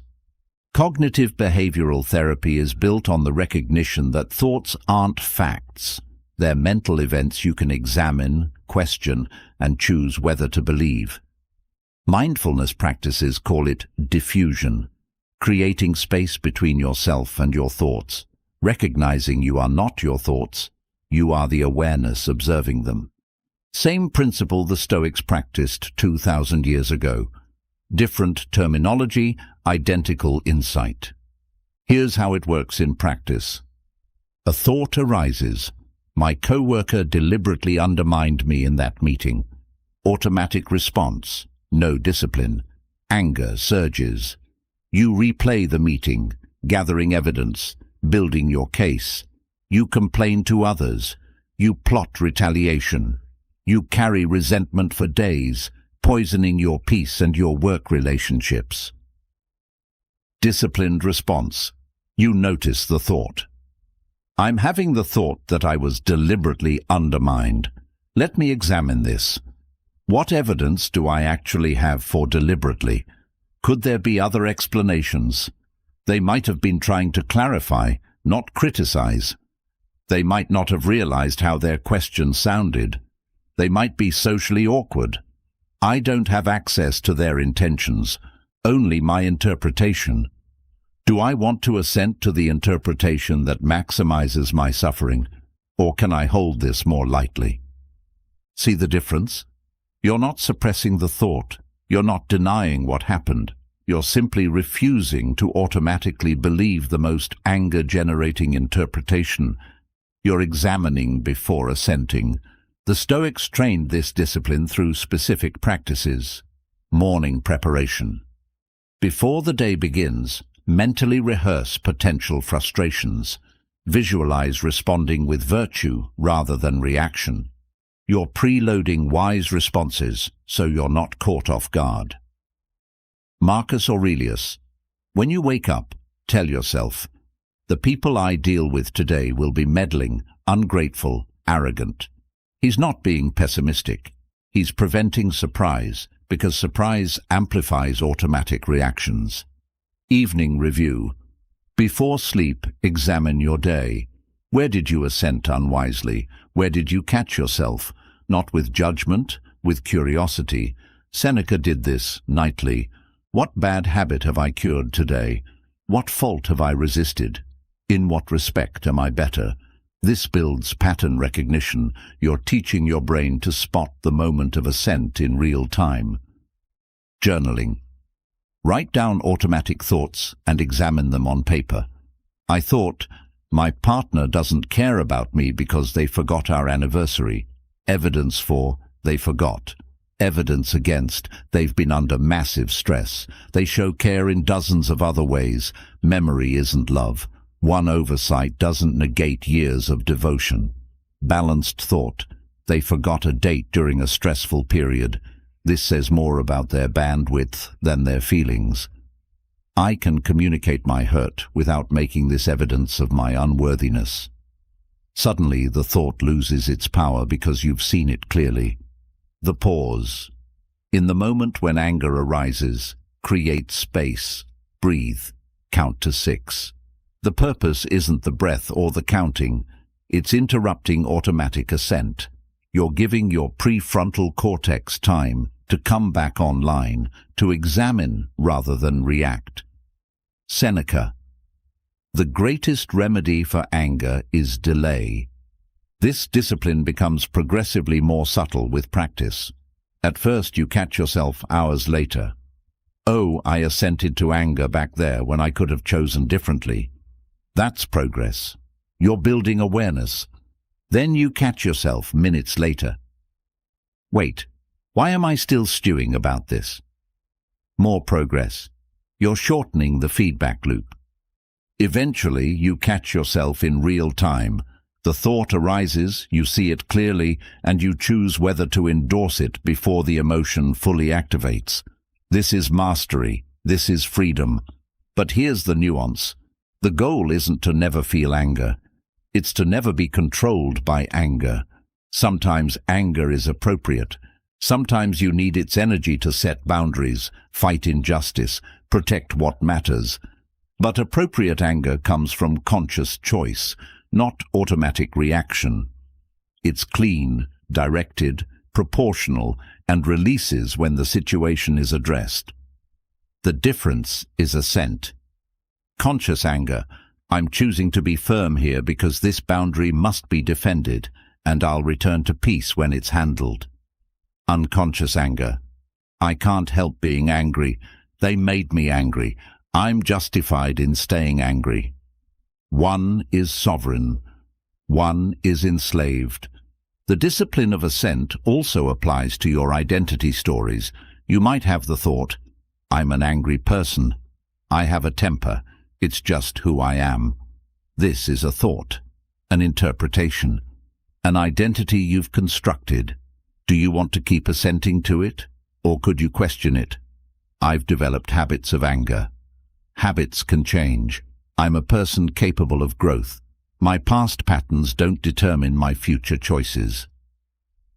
See how the second version opens possibility.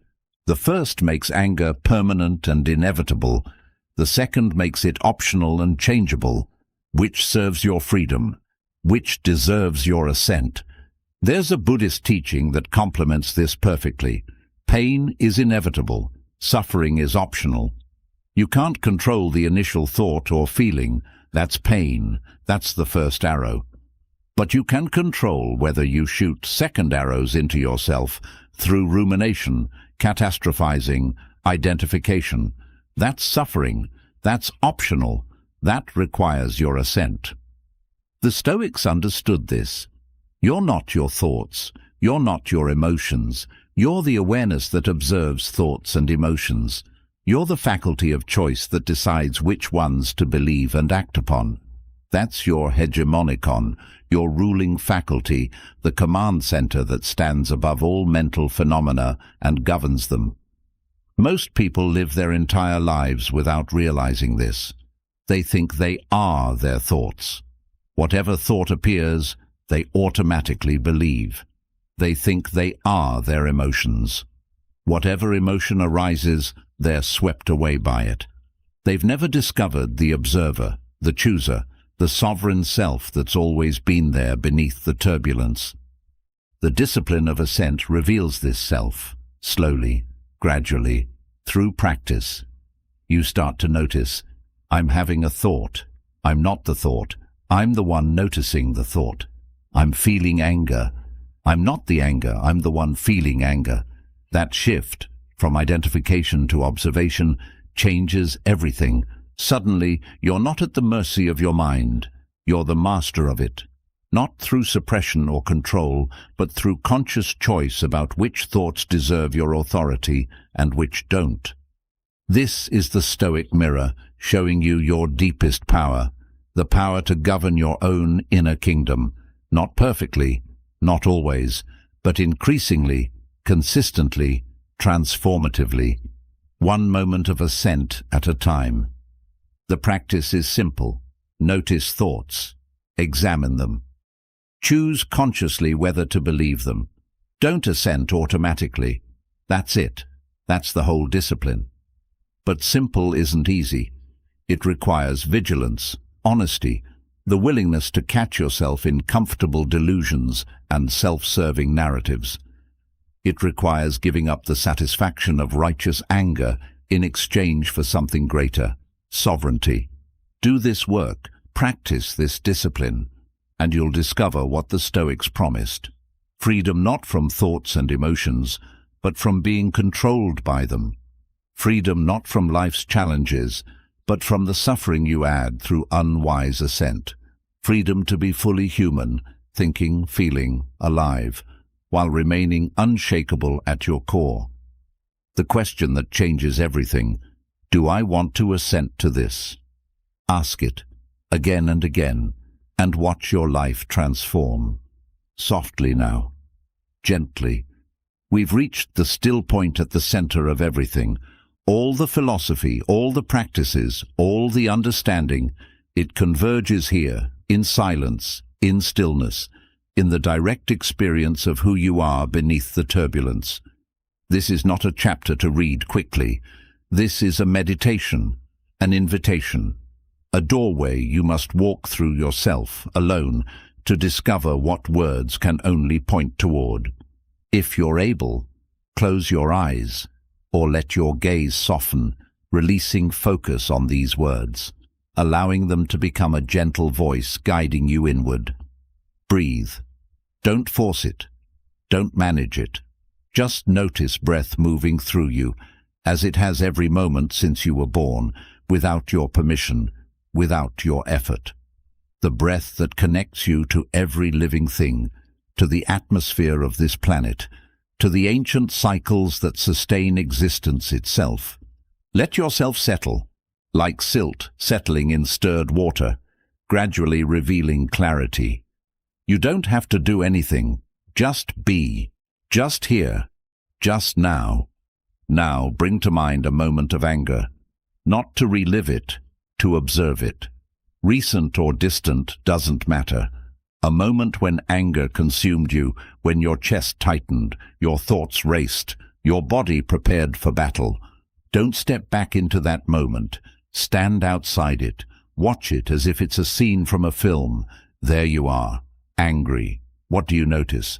The tension in your jaw, the flush in your face, the narrowing of your vision, the conviction, so certain in that moment, that this anger was justified, necessary, righteous. Just observe. No judgment. This is archaeology. You're examining an artifact of your own consciousness with curiosity and compassion. Now slowly, gently zoom out. See that moment in the context of your day. All those hours and anger occupied maybe minutes. Zoom out further. See it in your week, your month, your year. That moment you gave so much power to. Can you even find it from this altitude? Zoom out again. Your entire life spreads before you like a landscape, all the years you've lived, all the moments of joy and pain, connection and loneliness, triumph and defeat. That moment of anger, it's there, somewhere, one pixel in an infinite mosaic. From here, what significance does it have? And now, zoom out to the very edge of perspective. See yourself from the view of the cosmos. A brief spark of consciousness on a small world circling an ordinary star in one of billions of galaxies. Your anger, from this vantage point, what is it?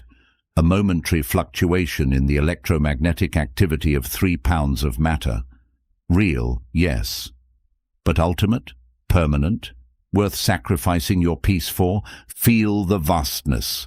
Not to diminish yourself, but to locate yourself in truth. You are simultaneously insignificant, one of billions who have lived and died, and utterly precious, the only you who has ever existed or ever will. Now bring your awareness back through the layers, back to your life, your year, your day, that moment of anger. But bring with you the perspective you just gained, the spaciousness, the recognition that this too shall pass, that your anger is not who you are. It's something you experienced briefly in the infinite flow of moments. Let yourself arrive fully in this present moment, right now. Not the past you were remembering, not the future you're anticipating. This moment, the only moment that actually exists. Are you angry right now? Or is anger a memory, a ghost, a story you keep telling that gives it life beyond its natural lifespan? In this moment, right now, are you safe? Are you breathing? Are you aware? Then in this moment, you are whole, you are complete, you are free. The Stoics taught that peace is always available, not eventually, not when circumstances align, now. Because peace is not built from favorable conditions. It's revealed when you stop disturbing yourself with resistance, judgment, and the demand that reality be different than it is. Imagine your mind as still water. When calm, it reflects reality perfectly. The sky, the trees, the world, all mirrored with pristine clarity. But throw a stone, a thought, a judgment, an interpretation, and ripples spread across the surface. The reflection distorts. You can't see clearly. The water hasn't changed in substance. It's still water, but agitated it loses its capacity to reflect truth. Your anger is like that. Ripples, disturbance. Not the water itself, but turbulence passing through the water. And what creates the ripples? The stones you throw, the thoughts you assent to, the stories you tell, the resistance you maintain. Here's the profound recognition. You are not the ripples. You are the water. The disturbances come and go, anger, fear, sadness, joy, but beneath all of them, you remain. Your essential nature, your capacity for awareness, for choice, for virtue, unchanging, unshakable, untouchable by any emotional weather. Anger arises, passes away, but you, the awareness observing anger, are permanent. The Stoics called this your hegemonikon, your ruling faculty, the part of you that stands above all thoughts and feelings and governs them. Rest in this recognition. You are not your anger. You are not your thoughts. You are not your emotions. You are the space in which they appear, the sky in which clouds form and dissolve, the ocean in which waves rise and fall. And just as the sky is never harmed by storms and the ocean is never diminished by waves, you, in your essence, cannot be harmed by anger or any other passing state. This is not dissociation, not detachment. This is integration. This is seeing the full truth of what you are. Yes, you experience anger, but you are not reducible to that experience. You are the one who is aware of experiencing anger, and that awareness is free, has always been free, will always be free. Now, in your mind's eye, imagine standing before a mirror, not an ordinary mirror reflecting your physical form. This is the mirror of the mind, the Stoic mirror, the mirror that shows your essential nature. What do you see? You see someone who has been hurt and has survived, someone who has struggled and has learned, someone who has made mistakes and has grown, someone who has been angry, many times perhaps, and who is learning to transform that anger into wisdom. You see someone who is not perfect, who never will be perfect, but who is committed to the path, to becoming a little wiser, a little more patient, a little more peaceful each day, not through suppression or denial, but through understanding and choice. You see someone powerful, not the false power of control over circumstances or other people, but the true power of sovereignty over your own mind, your own interpretations, your own responses, the power that no one can take from you, the power that no circumstance can diminish. And you see, reflected back at you, peace, not the fragile peace of a life without challenges, that doesn't exist, but the deep, enduring peace of a mind that has learned to meet challenges with wisdom rather than reaction. The peace that comes from alignment with reality rather than war against it. This peace is not something you need to create or achieve. It's what remains when you stop disturbing yourself. It's your natural state. It's been there all along, obscured by the clouds of judgment, the fog of interpretation, the storms of automatic reaction. Feel it now, beneath the thoughts, beneath the emotions, beneath all the turbulence. There is stillness, quiet, peace, not dead peace, alive peace, not empty peace, full peace, the peace that the Stoics knew, that Marcus Aurelius touched in his tent between battles, that Epictetus maintained despite slavery and torture, that Seneca found even facing death. This peace is not special, it's not mystical, it's not reserved for philosophers, it's your birthright as a conscious being. It's the ground of your existence, and you can return to it any time, in traffic, in conflict, in disappointment, in any moment when anger threatens. Just remember, look into the mirror. See yourself clearly. Recognize that you are not the anger. You are the awareness. You are the space. You are the peace that was there before anger arose, and will be there after it passes. The Stoics called this apatheia, freedom from pathological passion, not the absence of feeling, the presence of equanimity, the ability to feel deeply without being controlled by what you feel, to be fully alive to every emotion while remaining anchored in wisdom. This is what the mirror shows you. You have always had this capacity, the anger that seemed so powerful, so inevitable, so justified. It only had power because you unconsciously gave it power through automatic assent, through identification, through resistance to reality. Now you've seen differently. You've looked into the Stoic mirror and recognized your true nature. You can't fully unsee this. The knowledge is yours now, the awareness is activated, and moment by moment, choice by choice, you can learn to live from this awareness, rather than from automatic reaction. Slowly, gently, let yourself return fully to this room, this time, this moment.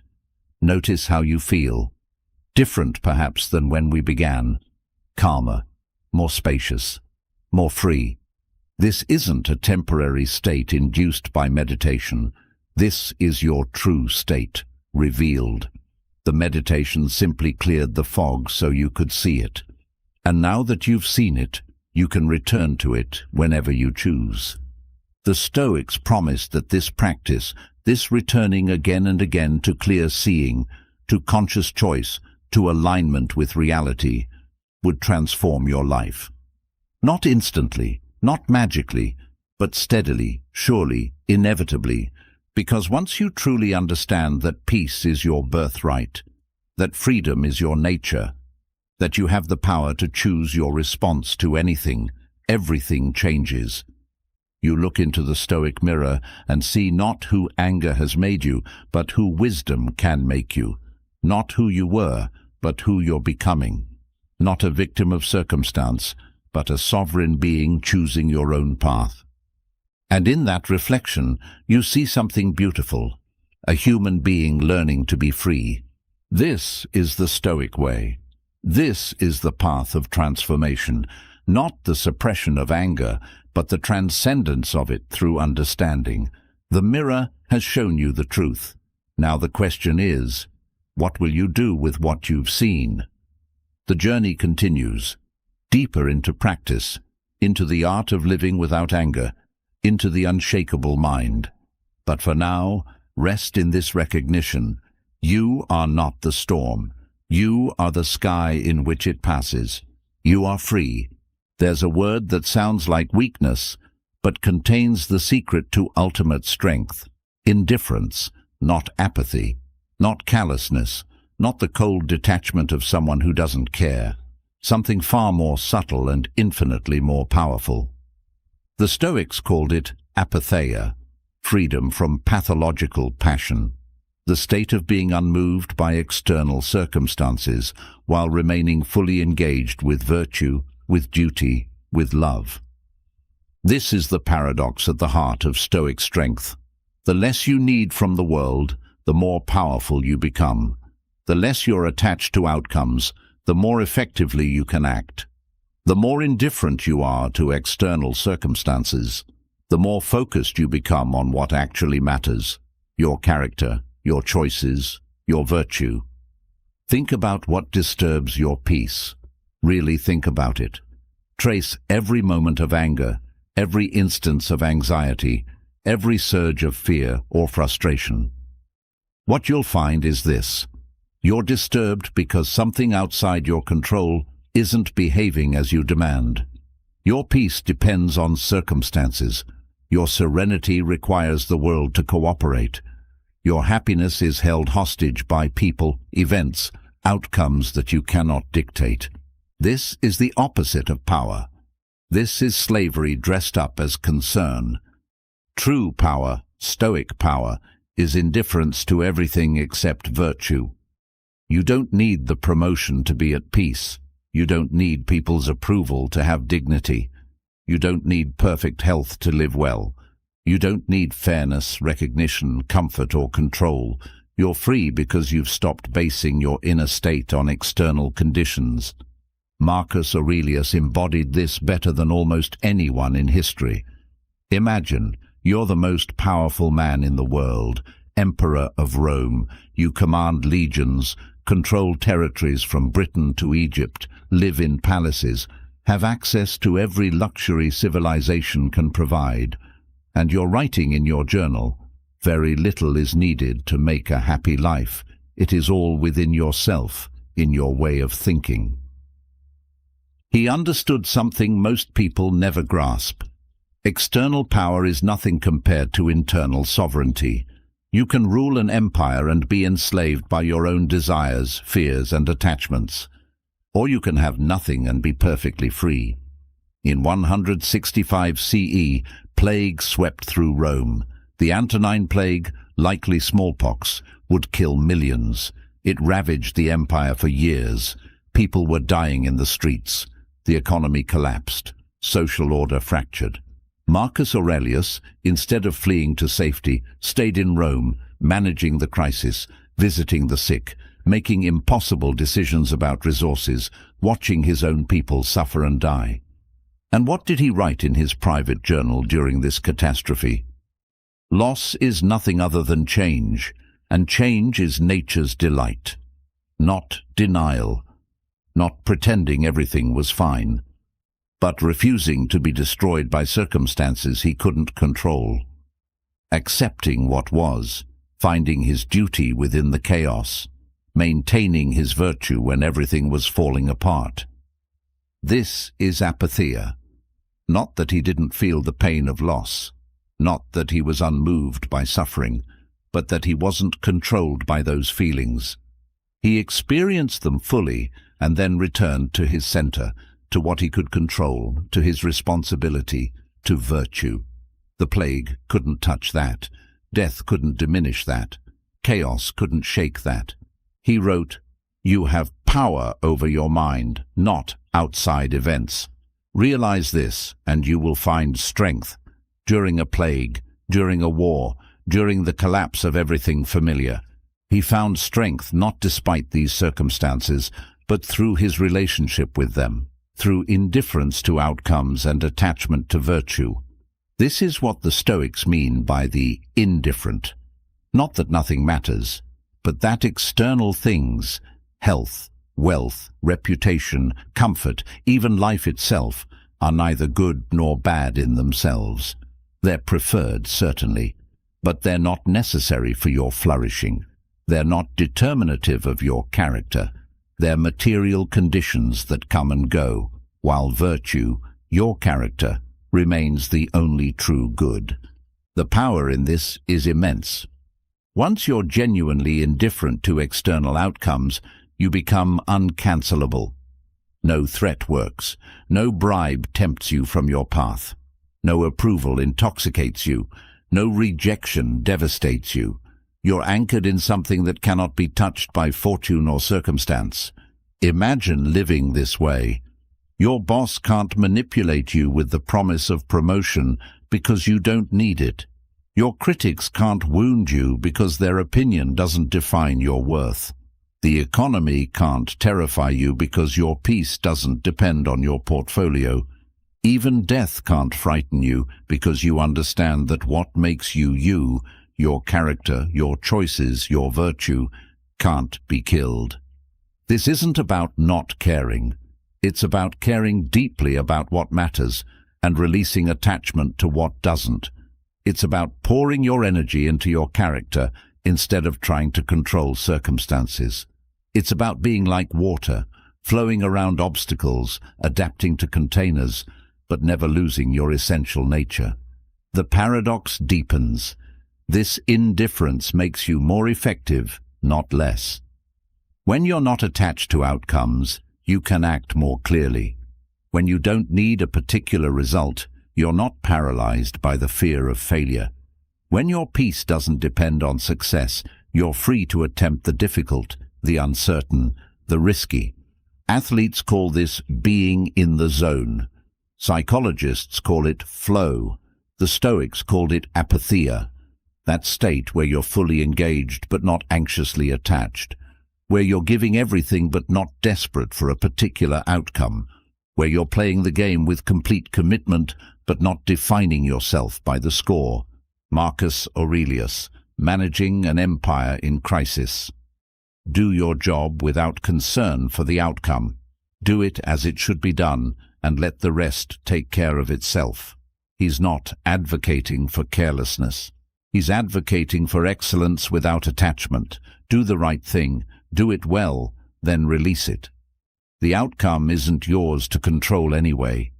This is the quiet strength of Stoicism. Not loud, not aggressive, not dominating, but unshakable. Like an ancient tree that bends in the storm, but never breaks because its roots go deep. Like a mountain that watches civilizations rise and fall, but remains unchanged. Like water that accepts every container but cannot be contained. You develop this strength gradually, not overnight, not through willpower alone, through practice, through repeatedly choosing to focus on what you control, your thoughts, your interpretations, your responses, and releasing what you don't. Through catching yourself when you're making your peace conditional on circumstances and returning to the unconditional ground of virtue. Each time you choose this, You become a little more powerful, a little more free, a little more unshakable, not because circumstances are easier, but because they have less and less power over your inner state. The world will still be chaotic. People will still be difficult. Loss will still hurt. But you'll meet it all differently, not with resistance and anger, not with desperate attempts to control, but with the quiet strength of someone who knows that the only thing that truly matters, their character, is the only thing that's truly theirs. This is the Stoic promise. Become indifferent to everything except virtue, and you become more powerful than any emperor, not power over others, not power over circumstances, but power over yourself. And that's the only power that's real, that lasts, that no one can take from you. Apatheia, freedom from pathological passion, the strength that comes from needing nothing external, the peace that survives every storm, the unshakable mind. This is what's possible. This is what's waiting for you on the other side of attachment, beyond the desperate need to control, past the anger at reality for not conforming to your will. Indifference. And in that indifference, a power greater than anything the world can give or take away. Here's where people get Stoicism wrong. They hear indifference and detachment, and imagine cold philosophers in marble towers, unmoved by suffering, isolated from humanity. They think Stoicism means becoming an emotionless robot, sacrificing warmth for wisdom, trading compassion for composure. Nothing could be further from the truth. The Stoics were among the most compassionate people in history. They argued for the equality of all humans, radical in a slave society. They advocated for humane treatment of prisoners, respect for enemies, mercy for the condemned. Marcus Aurelius spent his reign trying to improve the lives of ordinary Romans. Seneca wrote beautiful letters about friendship, loss, and love. Epictetus taught that every human being is your brother, part of the same cosmic family. But their compassion was different. It wasn't contingent, it wasn't attached. It didn't destroy them. They could feel deeply for others without being consumed by others' suffering. They could love without needing. They could help without demanding particular outcomes. They could forgive without requiring the other person to change. This is compassion without attachment, the ability to care profoundly while remaining centered in your own virtue, to be moved by suffering without being destroyed by it, to help because it's right, not because you need to be the hero, to love freely because you're not seeking anything in return. There's a phrase that captures this perfectly. To understand all is to forgive all. When you truly comprehend the forces shaping another person, their pain, their fear, their conditioning, their wounds, anger becomes impossible. Not because you're suppressing it, because you see clearly. The person who cut you off in traffic, they're not your enemy. They're a human struggling with their own chaos, maybe rushing to the hospital, maybe just received devastating news, maybe so lost in their own mental anguish they didn't even see you. Understanding this doesn't excuse dangerous driving, but it makes anger unnecessary. You can respond to the behavior without hating the person. The colleague who undermined you. Hurt people hurt people. Their attack says more about their insecurity, their fear, their own sense of inadequacy than it does about you. Understanding this, you can protect yourself, set boundaries, even take action, but without the poison of resentment. You can respond from strength rather than react from woundedness. Your parent who failed you? They were shaped by forces beyond their control, their own wounded parents, their cultural context, their limited understanding. This doesn't erase the harm, but it makes forgiveness possible. Not for them, for you, because carrying that anger is like drinking poison and expecting them to die. Modern psychology has caught up to this Stoic wisdom. Research on empathy shows that understanding someone's perspective doesn't mean condoning their behavior. You can have compassion for their humanity while still holding them accountable for their actions. In fact, this kind of compassion is stronger, more sustainable than emotional fusion, where you're so merged with others that their pain becomes your pain, their problems become your problems. The Stoics called this oikeiosis, the recognition that all humans are part of one family, interconnected, equally worthy of dignity and respect. This wasn't just philosophy, it shaped how they lived. Marcus Aurelius would remind himself daily, "When you wake up, remember that you are part of a larger whole. Whatever happens to any part happens to the whole. So when someone wrongs you, they're actually wronging themselves and the cosmic family we all belong to." Let me tell you a story. It comes from World War I, from the trenches where young men killed each other over strips of mud, where the worst of humanity manifested daily. A British soldier, barely 20, finds himself in hand-to-hand combat with a German soldier of similar age. They struggle. The British soldier's weapon strikes true. The German falls mortally wounded. As the British soldier stands over him, something shifts. The German boy, because that's what he is, a boy, looks up with eyes full of fear and pain. Not anger, not hatred, just terror at the approaching darkness. The British soldier kneels. He could leave. He should leave. The battle continues around them, but he stays. He holds the dying boy's hand. He can't speak German. The boy can't speak English, but he stays. Minutes pass. The boy's breathing slows. His grip weakens, and in his final moments he squeezes the British soldier's hand. Gratitude, perhaps, for not dying alone. The British soldier survives the war, returns home, but he's changed. He tells this story decades later, tears still in his eyes. "I killed my enemy, and then I loved him, and I've spent my life trying to understand how both can be true."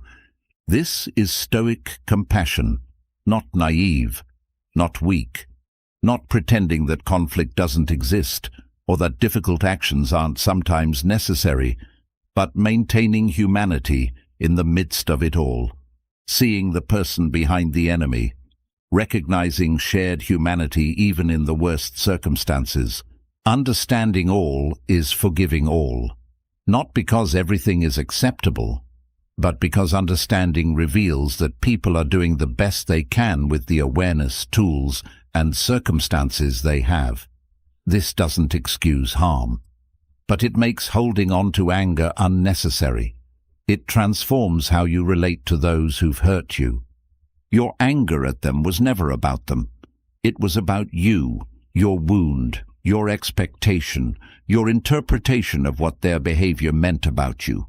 When you understand that, when you see clearly that they're just another struggling human acting from their own limitations, the anger dissolves, not through effort, through insight.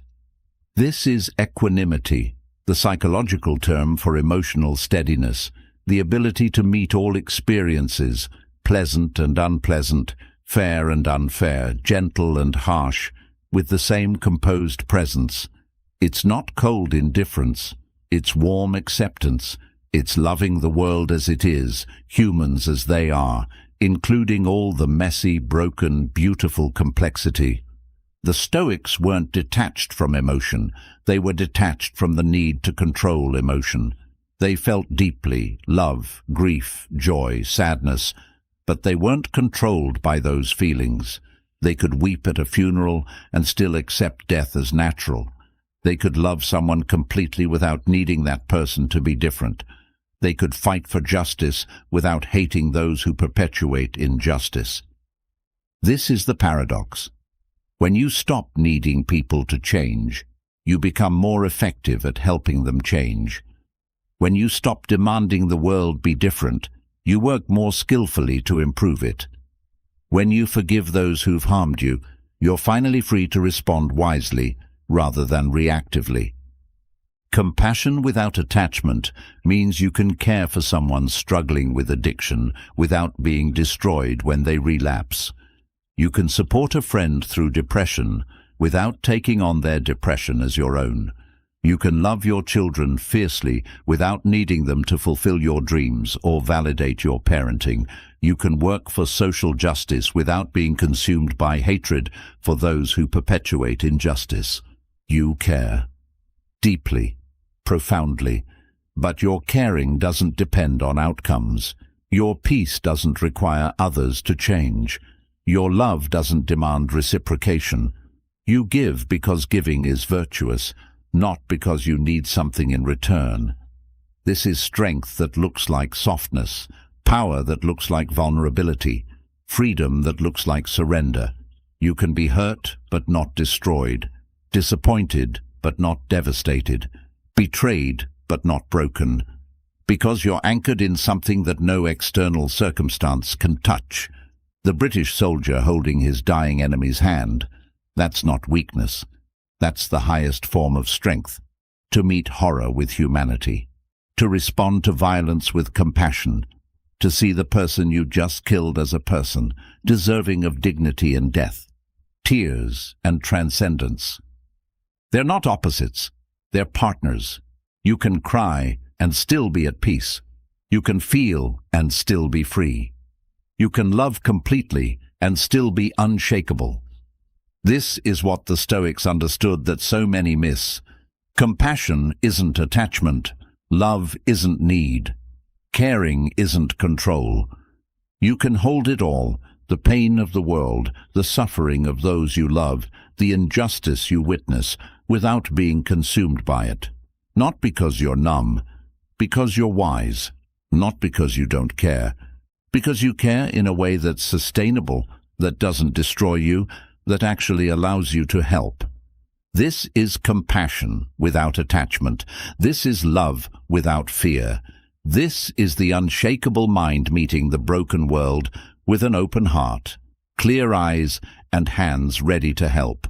Not because help is guaranteed to work, but because helping is right. And in that space, between feeling everything and being destroyed by nothing, you discover a way of being that's both fully human and utterly free. Let's bring this home. Let's take ancient wisdom and apply it to the texture of your actual life. Because philosophy that doesn't work on a Tuesday morning in traffic isn't philosophy, it's decoration. You're sitting in your car. The highway is a parking lot. You're going to be late. Again. The meeting is important. Your boss is already skeptical of your commitment. Your mind starts racing. This is unacceptable. Why is there always traffic? Why do people not know how to drive? I should have left earlier. I should have taken the other route. I'm going to lose this account. My career is in jeopardy. This day is ruined. Stop. Right there. That's where the Stoic intervenes. What's actually happening? Cars are moving slowly. That's it. Everything else, the catastrophizing, the self-blame, the future projections, the anger at reality for not obeying your schedule, that's optional.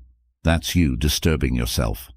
The Stoic reframe: traffic exists. I cannot control traffic. I can control my response. I'll arrive when I arrive. I'll communicate proactively about the delay. I'll use this time, listen to something educational, practice breathing, think through my presentation. This inconvenience is an opportunity to practice patience, one of the cardinal virtues. My character is being tested right now. Will I choose frustration or equanimity? Same traffic, completely different experience. Not because you're pretending traffic doesn't exist, because you're refusing to add suffering on top of inconvenience. Now, social media. You see a post that infuriates you, political opinion you find abhorrent, misinformation spreading, injustice being celebrated. Your fingers hover over the keyboard, ready to unleash righteous fury. Stop. Is this in your control? Will your angry comment change this person's mind? Or will it simply feed the algorithm, elevate your blood pressure, and waste your precious time engaging with someone who will never change through argument.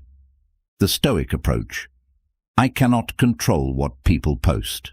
I cannot control what people believe. I can control whether I engage. I can control how much mental real estate I give this. I can scroll past. I can log off. I can channel my energy into actual change, volunteering, donating, voting, having real conversations with people in my life, rather than performing outrage for an audience that doesn't care. Suddenly you're free, not indifferent to injustice, but wise about where you spend your finite energy. Parenting. Your teenager just told you they hate you, slammed the door, called you unfair. Every parenting decision you've made for 16 years feels like a failure in this moment. The Stoic parent pauses. My child is testing boundaries. They're developing independence, which requires pushing against authority. This is developmentally normal and even healthy. Their anger right now doesn't negate their love.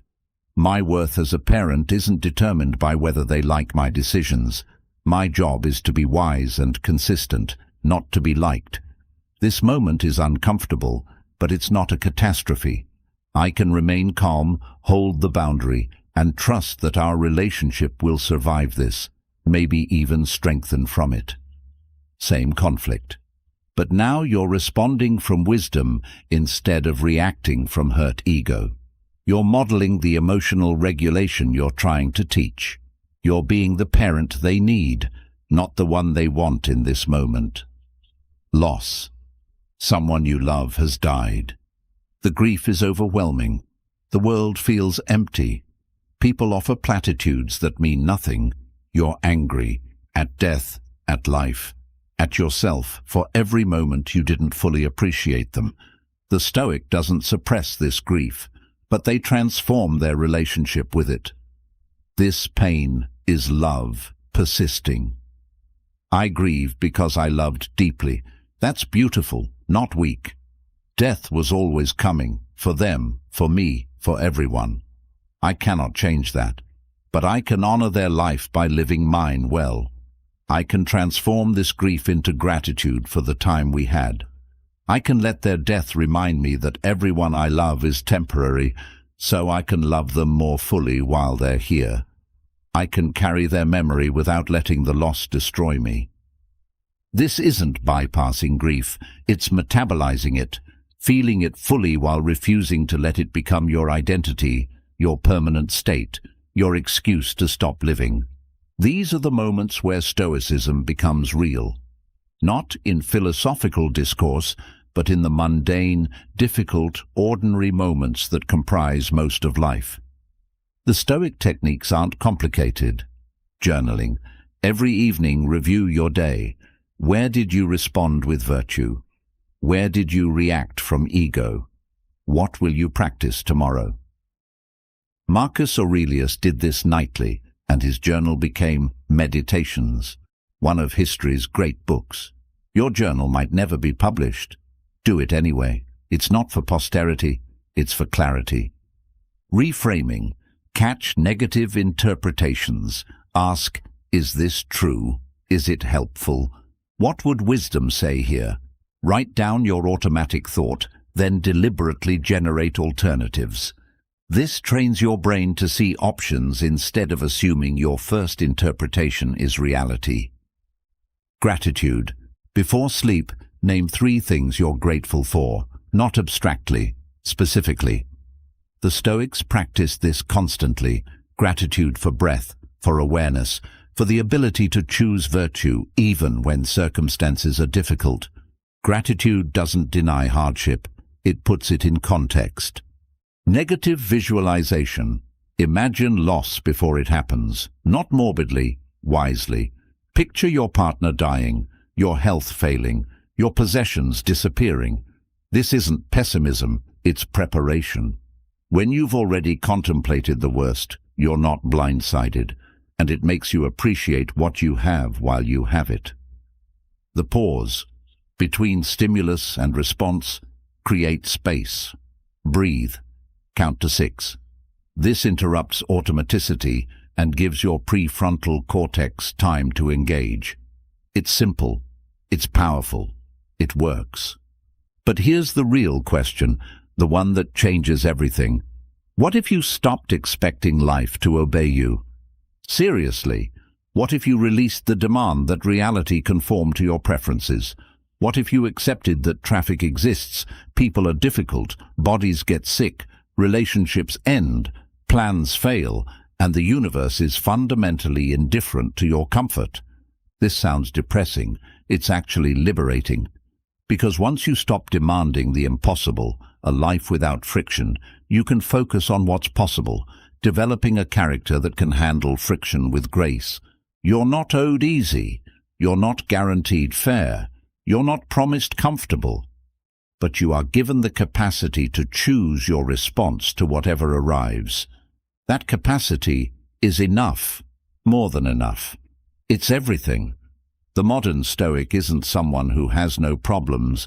It's someone who's changed their relationship with problems, who sees obstacles as opportunities, who greets difficulty as a teacher, who responds to chaos with equanimity, who lives virtuously regardless of circumstances. You can be this person, not perfectly, not all the time, but increasingly, consistently, transformatively, one moment at a time, one choice at a time, one reframe at a time. The ancient philosophy meets your modern life. The timeless wisdom applies to temporary problems. The Stoic way works, not because it makes life easy, but because it makes you capable of handling life's inevitable difficulty without losing yourself in the process. This is practical transcendence. This is wisdom you can use today, right now. In the next difficult moment that arises, and it will arise, you can choose differently. You can be the modern Stoic, living ancient truth in contemporary chaos. The only question is, will you? There's only ever been one moment, this one, right now. Every other moment you've experienced was also this moment, the eternal now, constantly renewing itself, never truly passing because it's all there is. The past? Its memory held in this present moment. The future? Its imagination occurring in this present moment. Only now exists, has ever existed, will ever exist. And when you truly understand this, not intellectually but experientially, everything changes. This is where Stoicism and existentialism converge into something beyond philosophy, where ancient wisdom meets modern insight and produces not theory, but direct experience of freedom, where the conceptual becomes the lived. The Stoics knew this. Marcus Aurelius wrote, "Confine yourself to the present, not as advice, but as observation." The present is the only place you can confine yourself, because it's the only place that exists. Every moment of suffering happens when you leave the present, dwelling in the unchangeable past or anxiously projecting into the unknowable future. The existentialists knew this too. Kierkegaard spoke of the instant as the meeting place of time and eternity. Heidegger wrote about being in the world as fundamentally temporal, about authentic existence as embracing your finitude. Sartre saw freedom as the burden of creating meaning in each present moment. Same truth, different words. When you're fully present, anger has nowhere to stand, because anger is always about something that happened, past, or fear of what might happen, future. In this moment, right now, what is there to be angry about? Feel your breath. Notice the sensations in your body. Hear the sounds around you. See the light, the shapes, the colors. This moment, are you in danger right now? Are you suffering right now? Or are you just here, just breathing, just aware? Most suffering is temporal displacement. You're carrying yesterday's wounds into today. You're importing tomorrow's fears into now. But this moment, this actual, immediate, undeniable present, is almost always okay. Not perfect, not what you'd design, but manageable, workable, bearable. Let's do this together. Come with me into the eternal present. Close your eyes if you can, or soften your gaze. Release the grip of focus. Breathe, not deliberately. Just notice breath happening. It doesn't need your management. It knows its way. Inhalation arrives. Exhalation releases. The body breathes itself. You're just witnessing. Now notice. In this moment, are you okay? Not your story about this moment. Not your thoughts about what this moment means for your future. Just this. Right now. This breath. This awareness. This existence. Okay? Feel your body. Not judging it. Not comparing it to how it was or how you wish it would be. Just the raw sensation of embodiment. Weight. Temperature. Pressure. Aliveness. This body. Breathing in this moment. Enough. Listen. Without naming what you hear. Without liking or disliking. Just the pure experience of sound entering awareness. Notice how sounds arise from silence. Exist briefly. Return to silence. Everything passes. Everything is temporary, including this moment, including you. But this moment, while it's here, is complete. Not lacking, not insufficient, complete. You don't need it to be different for you to be okay. You don't need to add anything or remove anything. It is what it is. And so are you. The Stoics taught acceptance. The existentialists taught radical freedom. Together they point to this. In the present moment, you're free because there's nothing to resist. What is, is. You can work with it or against it, but you cannot change that it is. And when you stop fighting what is, when you accept the present fully, you discover the peace that's always been here, beneath the turbulence. This doesn't mean passivity. The Stoics were men and women of action. Marcus Aurelius governed an empire. Epictetus taught students. Seneca advised emperors. But their actions came from presence, not from anxiety about the future or resentment about the past. They acted from clarity, from virtue, from alignment with the eternal present. When you're truly here, your actions change quality. You're not desperate, not clinging, not driven by fear or anger or the need to prove yourself. You're simply responding to what is with what's appropriate. Wisdom in action, virtue in motion, being in the world but not consumed by it. The eternal present is where meaning lives, not in grand narratives about your life's purpose, not in distant goals or past achievements. Here, now, in this breath, this choice, this moment of attention or compassion or courage. This is where you create meaning through being and doing what's right now. Viktor Frankl, surviving Auschwitz, discovered this. When the past was unbearable and the future unimaginable, he found meaning in the present moment, choosing how to carry himself, how to treat others, how to maintain his humanity in conditions designed to destroy it. He couldn't control his circumstances. He could control his response in each present moment. And in that space, between stimulus and response, he found freedom, purpose, meaning. This is the Stoic existential synthesis. Life has no inherent meaning. You create meaning through your choices, and those choices only happen in the present. So if you're not present, you're not living. You're existing in memory and fantasy, but you're not here. And here is the only place where life actually occurs. Return to this moment. Again. Always. When you notice you've left, and you will leave, constantly, habitually, just return. Without judgment, without frustration, simply return. This is the practice. This is the whole practice. Return to now. Your mind will tell you stories about the past. If only I had. I should have. Why didn't I? These are thoughts occurring now. Observe them. Return to now. Your mind will spin scenarios about the future. What if? I need to. But when? These are thoughts occurring now. Notice them. Return to now. The eternal present is always available. It never leaves. You're the one who leaves, into memory, into fantasy, into abstraction. The present patiently waits for your return. Every moment a fresh invitation. Be here, now. When you're present, virtue becomes natural. You're not thinking about being patient. You're just present with what is, and patience arises. You're not trying to be courageous. You're just responding to what's here, and appropriate action emerges. You're not forcing compassion. You're just seeing clearly, and care flows naturally.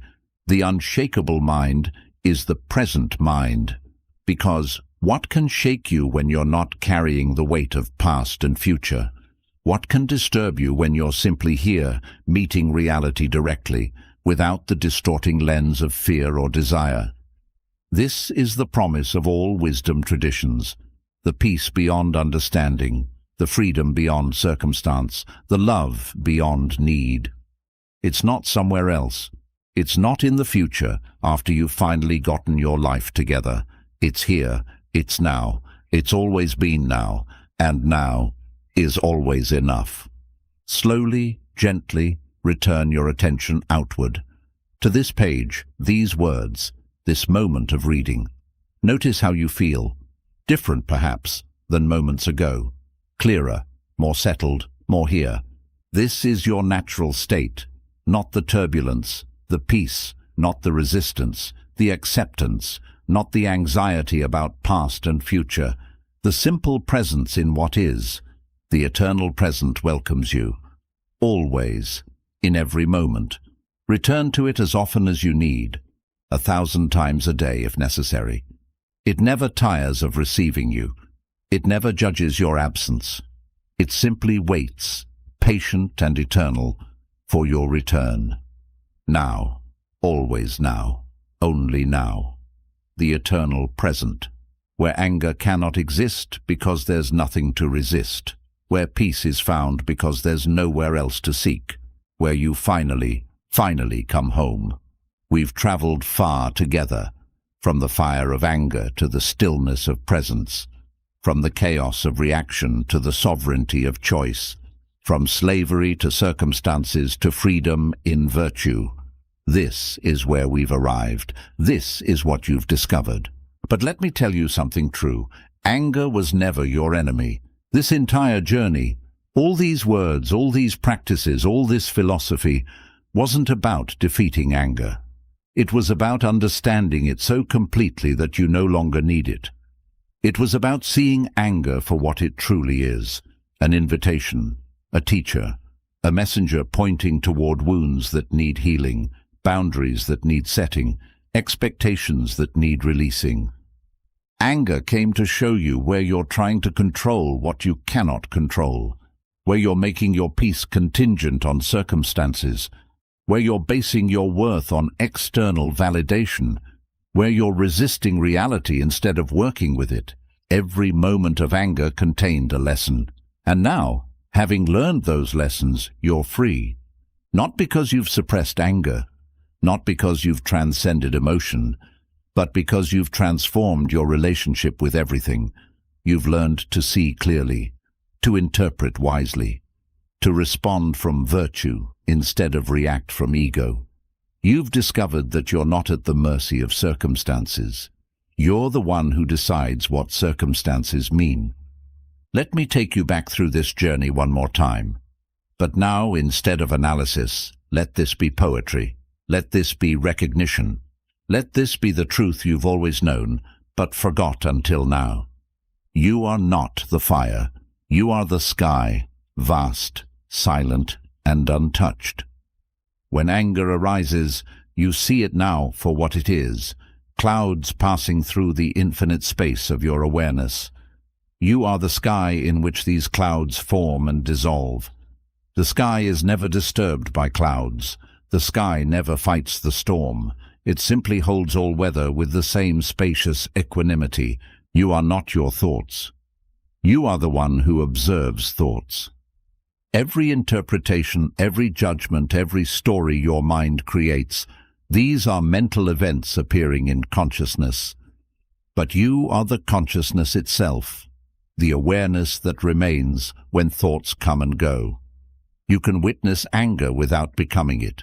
You can feel pain without identifying with it. You are the space, not the content. You control almost nothing in this world, but you control everything that matters. The Stoics showed you this. External circumstances, not yours to control. Other people's actions, not yours to control. The past, already gone. The future, not yet here. But your attention, your interpretation, your response, these are yours. Always yours. Forever yours. And they're enough. Virtue is the only true good. Everything else is indifferent. Health, wealth, reputation, comfort, these are preferred, yes, but they're not necessary for your flourishing. They can all be taken, and you'll still be whole if your character remains intact, because character is the only thing that's truly yours, the only thing that determines your worth, the only thing that can make you happy or miserable regardless of circumstances. Perception is everything, and perception is yours to shape. You're not experiencing reality directly. You're experiencing your interpretation of reality. And interpretation is choice. You can choose to see obstacles as catastrophes or opportunities, betrayals as endings or teachings, losses as tragedies or transitions, not through delusion, but through wisdom, through seeing more completely, through refusing to add suffering on top of unavoidable pain. Love your fate, all of it. Amor fati. This is the ultimate freedom, to want nothing different, not because everything is perfect, but because everything that happened made you who you are, and who you are is enough. The struggles forged strength, the losses taught letting go, the betrayals developed discernment, the pain cultivated compassion. You needed every moment to become this person reading these words, awakening to this truth. Assent consciously, choose wisely. Thoughts will arise, thousands per day. Most automatic, unconscious, shaped by forces beyond your awareness. But you don't have to believe them all. You can observe them, question them, examine them, and choose which ones deserve your authority, your belief, your emotional investment. This is your power. This is your practice. This is your path to freedom. You are not separate from the world. You are a part of it. The same atoms that form stars form you. The same awareness that contemplates the cosmos is contemplating through you. You're not isolated, not separate, not alone. You're a temporary manifestation of universal consciousness, experiencing itself through this particular body, this particular life, this particular moment. And everyone else, they're the same, different forms, same essence.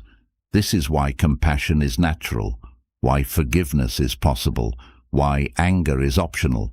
Only the present moment exists, and it's always enough. Stop seeking peace in the future. Stop trying to fix the past. They don't exist except as thoughts occurring now. Here, in this breath, this heartbeat, this moment of awareness, everything you need is already present. Not everything you want, everything you need to be okay, to be free, to be at peace. The eternal present is the only place where life actually happens. So be here, now, always now. You are far more powerful than you've been taught. Not power over others, not power over circumstances, but power over your own mind, your own interpretations, your own inner state. This power can't be given or taken. It's your birthright, your nature, your essence. You've always had it. You just forgot. But now you remember. Anger was your invitation to awaken, and you accepted. Every moment of rage, every instance of frustration, every surge of indignation, they were all pointing you here.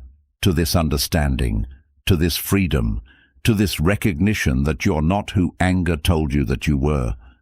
You're not the victim of circumstances. You're not at the mercy of other people's behavior. You're not helpless, powerless, trapped.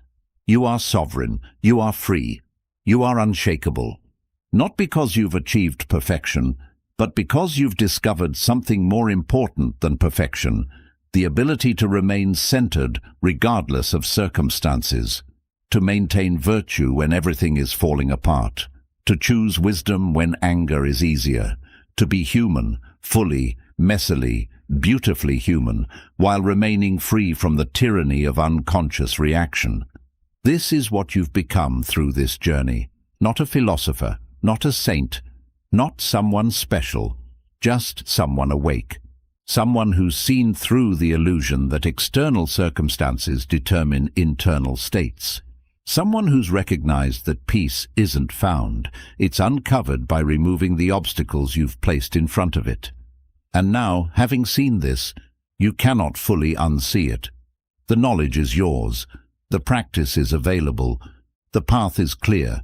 There will be moments when you forget. When anger rises and you react before you remember you have a choice. That's okay. That's human. That's part of the practice. The difference is this. Before, you were unconscious. Now, you're aware. Before, you had no choice. Now, you do. Before, you were enslaved. Now, you're free, or at least you know the way to freedom, and you can walk it step by step, choice by choice, moment by moment. You will never be angry again in the old way, the unconscious way, the automatic way, the way that destroys your peace and poisons your relationships and wastes your precious, finite life. You might feel anger. Emotions are part of being human, but you won't be controlled by it. You won't identify with it. You won't let it determine who you are and how you move through the world, because you've learned something the Stoics knew 2,000 years ago, something that mystics have taught across every tradition, something that modern psychology is finally confirming. You are not your emotions. You are the space in which emotions arise. And that space, that awareness, that presence, that consciousness is always free, always peaceful, always unshakable. So here we are. At the end of this journey and the beginning of your practice, everything you need, you now have. Not more techniques, not more information, just the recognition of what's always been true. You have the power to remain at peace regardless of circumstances. Not because circumstances don't matter, but because your peace doesn't depend on them. Take a breath. Feel the weight of this recognition.